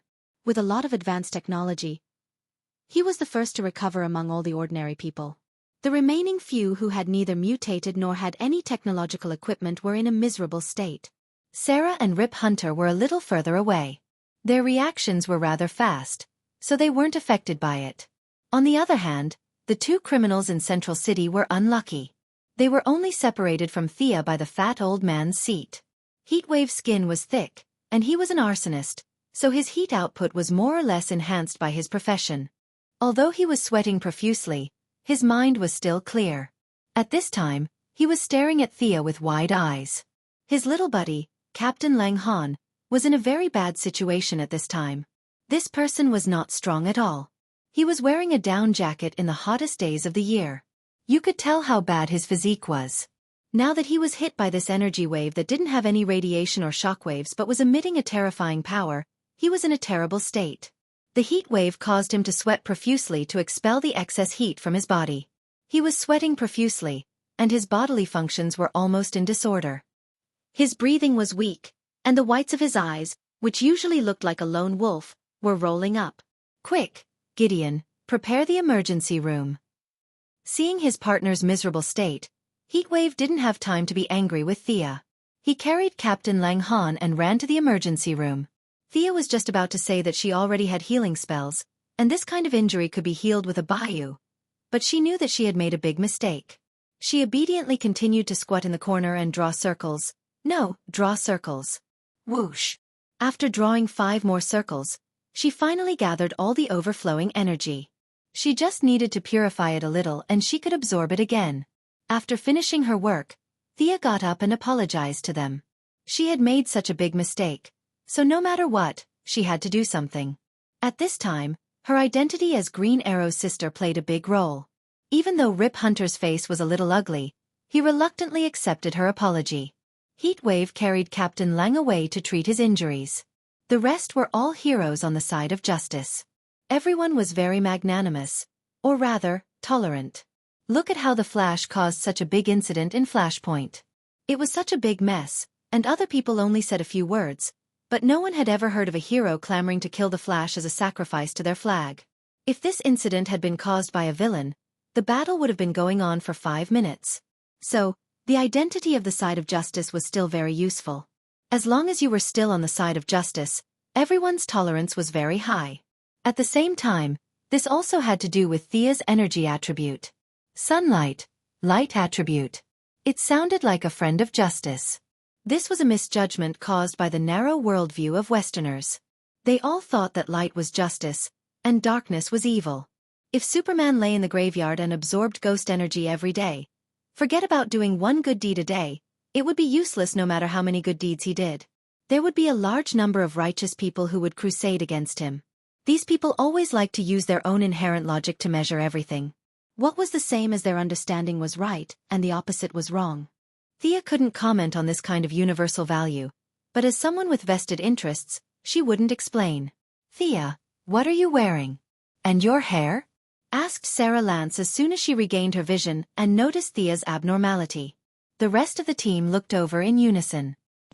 Why did you change your clothes in such a short time? Armor?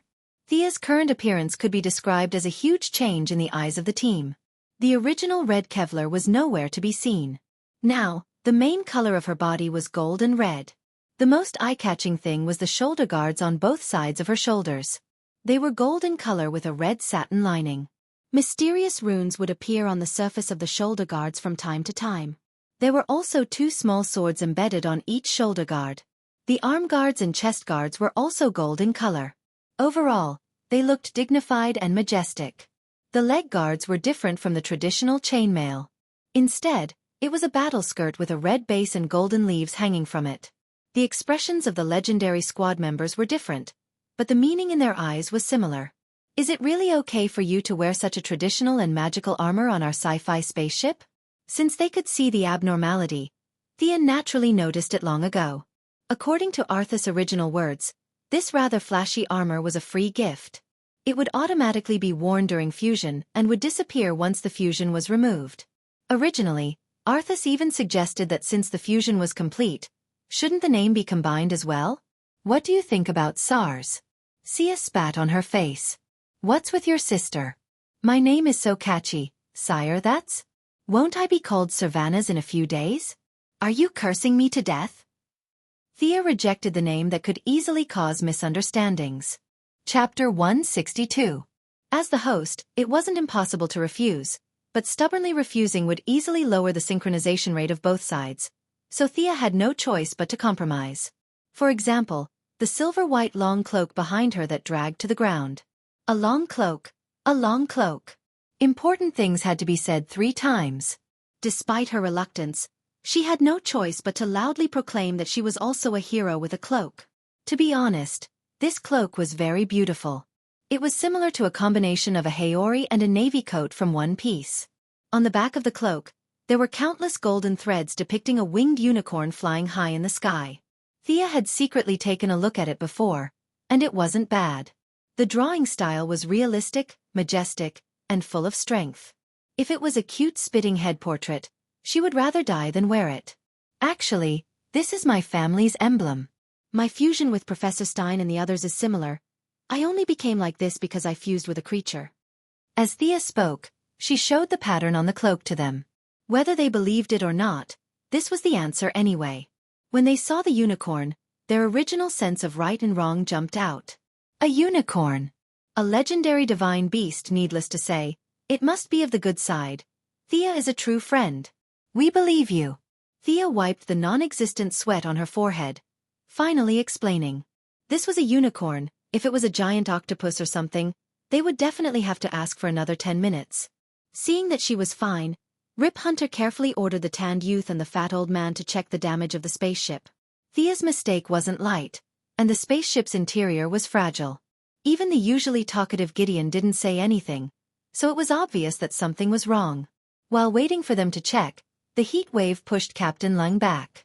Of course, it wasn't that he was seriously injured, but that he was a normal person who frequently came into contact with frost rays, which caused him to lose some of his cells. This time, he was dehydrated by Thea's enormous heat source. Furthermore, it was a blessing in disguise. The intense radiation had eliminated more than half of the freezing radiation that had accumulated in his body over the years. Many of the damaged cells had also been revitalized. Having received such a great benefit, he naturally couldn't continue cursing. He also felt that he couldn't beat Thea in a fight, so he weakly returned to his seat and closed his eyes to rest, waiting for Rip's arrangements. He could hide his physical condition from others, but not from Thea. After merging with her body, her spiritual power was almost limitless. As long as it was within her sight, she could sense it. Thea glanced at it casually. She was a little surprised, because her observation was more detailed. Captain Frigid's cells and the residual frost radiation had fused a little because of her intervention. She lowered her head and thought for a moment. Then, She walked up to him and organized her words. Your cells. Before she could finish, she was interrupted by Heatwave. Get lost. Io. Thea was a little angry. Are you done? Did I give you face? Her originally pretty face instantly changed. What did you say? I didn't hear you clearly. Say it again. Following her anger, visible ripples appeared around her. Floating objects were constantly suspended in the air, and the air seemed to show signs of freezing. Captain, the magnetic reaction in the air. Gideon's voice came from an unknown corner, but it was rudely interrupted by Thea. Shut up. Thea didn't say anything. She only looked at Heatwave coldly. She was now in an invincible position. Artificial intelligence, Vandal Savage, these people were no match for her. Heatwave wasn't an idiot. She had made such a big commotion. Although he was a little afraid, he had to admit that this person had one good thing about him, and that was his tenacity. He looked back at her without showing any signs of weakness. His meaning was clear. You can kill me if you want, but I won't bow down. Thea, don't. Sarah hurriedly came over to stop the two. In fact, she was mainly trying to stop Thea. Although Heatwave didn't admit defeat, he wasn't going to court death. His eyes were wide open, but he didn't move at all. Thea was very impressed with Sarah's future achievements. She still had to give her face. She nodded, ignoring Heatwave who was gnashing his teeth. She said to Captain Lang, you should check carefully. There's something wrong with the genetic chain in your body. If there's no accident, you're going to become a psychic soon. After that, she walked to the side and sat down without waiting for his reply. What? Captain Lang was a little confused. He was already top-heavy. Just now, when his best friend wanted to fight with Thea, he gave Sarah a look and stopped the fight that could have ended in a second. Now you're suddenly telling me that I'm going to have a son? No, I have a psychic power. He wanted to ask for more details, but Thea ignored him and walked away. Captain Lang had no choice but to ask someone else for help. Gideon. This black-bellied artificial intelligence had the most information on the entire ship. Mr. Snart, Miss Thea is right. Your genetic chain is undergoing some kind of mutation. I'm sorry, but there's no specific information in the database. Damn, it doesn't understand what this means, right? Captain Lang could only continue to look at the others. He counted the heads and looked around. He found that the people on the ship didn't know such high-end knowledge. He could only give Sarah, who had a little spark with him recently, a look. He pointed at Thea with his chin. The meaning was simple. There's someone over there who knows. Help me ask. Sarah hesitated when she saw Captain Lang's look. She didn't know how much her face was worth to Thea. After all, this Thea was too different from the one she remembered. After thinking about it, she decided to ask. Asking one more question wouldn't kill her. When she took 2 steps, Thea's words entered their ears very clearly. There are 2 ways. One is to use time to wait for the genetic chain to stabilize. It will take about 3 years. The other is that I use high-energy light to illuminate him and accelerate the fusion of the cells and the freezing rays. However, it will consume a certain amount of his lifespan. You guys decide. Sarah and Captain Lang looked at each other and lowered their heads in thought. Before they could make up their minds, Rip Hunter interrupted them. Miss Thea, you're not going to use that kind of light again, are you? After receiving an affirmative answer, the old captain almost fainted. Are you kidding me? My ship is going to be scrapped. However, it was not appropriate to reject them directly. Captain Lang, Heatwave, and Sarah were all important combat forces. Captain Lang and Sarah's battle brains were also the best in the entire team. The rest of the team was not as reliable as the 3 of them. The 2 scientists were jokers. The black guy was a mechanic half a year ago, and the eagle girl was washing dishes in a cafe half a year ago. Superpowers. What a high and mighty name. If he stopped them, it wouldn't just be a matter of being friends. These people would really turn hostile. Rip Hunter could only persuade them in a roundabout way. Chapter 163. Hey you guys, shouldn't we avoid Vandal Savage's pursuers first? We'll discuss your matters after we land on the ground? No one objected to his suggestion. Captain Frostbite also had to consider whether it was worth it to exchange his uncertain lifespan for a superpower that could be obtained when the time was up. We're going to capture Vandal Savage at the gathering tonight. Miss Thea, do you have any suggestions? Rip only remembered that there was a god beside him after assigning the mission, so he hurriedly asked with a smile. Thea was now a little tired of these guys who had no superpowers but had lived for a long time. It was a waste of food. This vandal wasn't even as good as a ninja master. This guy had lived for 4,000 years, and all he knew was throwing knives. He didn't know anything else. She felt that she could crush him with just a breath. The difference in strength was so great that any strategy would be useless. However, Thea was still thinking about Gideon's trick. If she went over and killed the enemy in a matter of seconds, they would be able to pick up the head and loot the equipment? How could there be such a good thing? But on second thought, if she returned to her original time and space and was beaten back to her original form, it would be a waste if she didn't fight a few times with such great power. Her eagerness to fight washed away all her unhappiness. "I'll go with you." Thea said this very calmly, but her tone was firm and not one for discussion. Old Captain Rip Hunt couldn't wait for her to come along. He didn't refuse at all and finalized the plan of action. In the evening, Rip brought Sarah, Heatwave, and Thea, the max-level main account, to the gathering. Although Thea's son Mark's power would be weakened at night, her energy base was huge, so she didn't care about that little bit. Originally, Captain Frostbite was about to follow them, but Thea coldly said, "Don't touch the freeze gun." That made him retreat instantly. Before leaving, Rip was about to get a few Vandal guards' clothes so that he could blend into the gathering, but Thea stopped him. "No need to go through so much trouble." Her right hand instantly drew a few mysterious runes. A few transparent rays of light fell on the three of them. The three of them looked at each other and touched each other. They didn't feel any changes in their bodies. Darkness can make you invisible, but so can sunlight. My spell can continuously absorb light. Other than the few of us, no one can see you. Looking at their confused looks, Sia gave them a rough explanation. She sighed inwardly. It was really hard for them to switch from science to magic all of a sudden. Rip Hunt was in disbelief. He ran back to the spaceship and got Gideon to scan the area with all sorts of rays.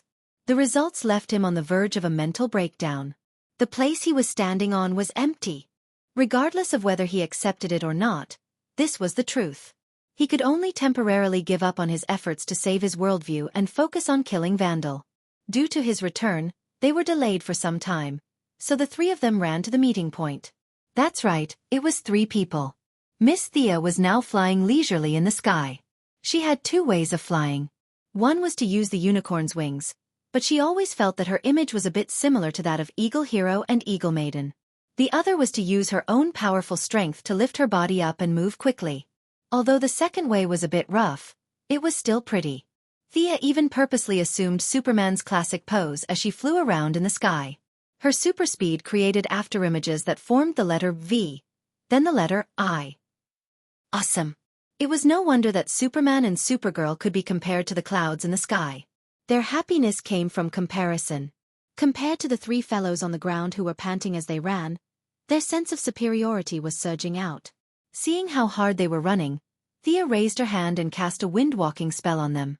After a series of clattering noises, the 3 of them were agile people. They quickly adapted to the super high speed and finally arrived at the meeting point.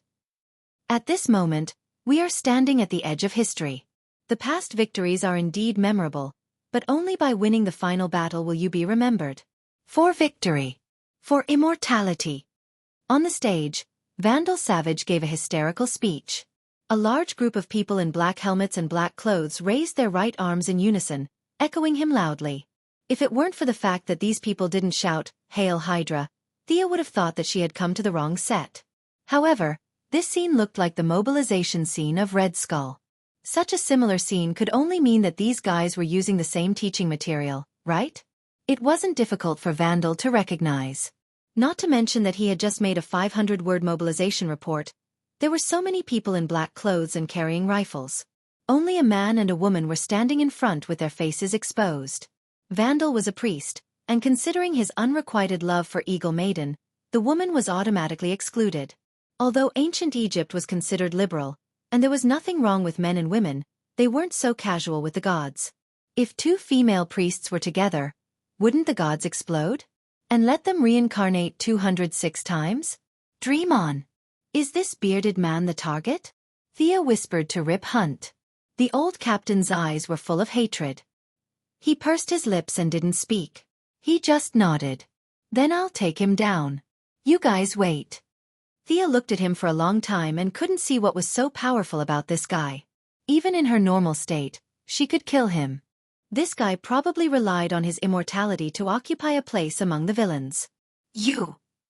Rip wanted to say something, but Thea had already broken through the sound barrier and rushed in front of Vandal. She swung her fist, afraid that she would kill him with too much strength, so she only used 10% of her strength. It had to be said that Vandal had lived for so many years and had a lot of experience. His brain didn't even react, and his body was already rolling on the ground like a lazy donkey. Thea's probing punch landed directly on the guard behind him. The guard looked at the huge hole in his chest in shock, and fell to the ground dead without a sound. It wasn't until he lay on the ground that a large amount of blood began to flow from his wound. Go! Vandal grabbed the hand of the woman beside him, and at the same time took out a remote control and pressed it hard. Boom! Boom!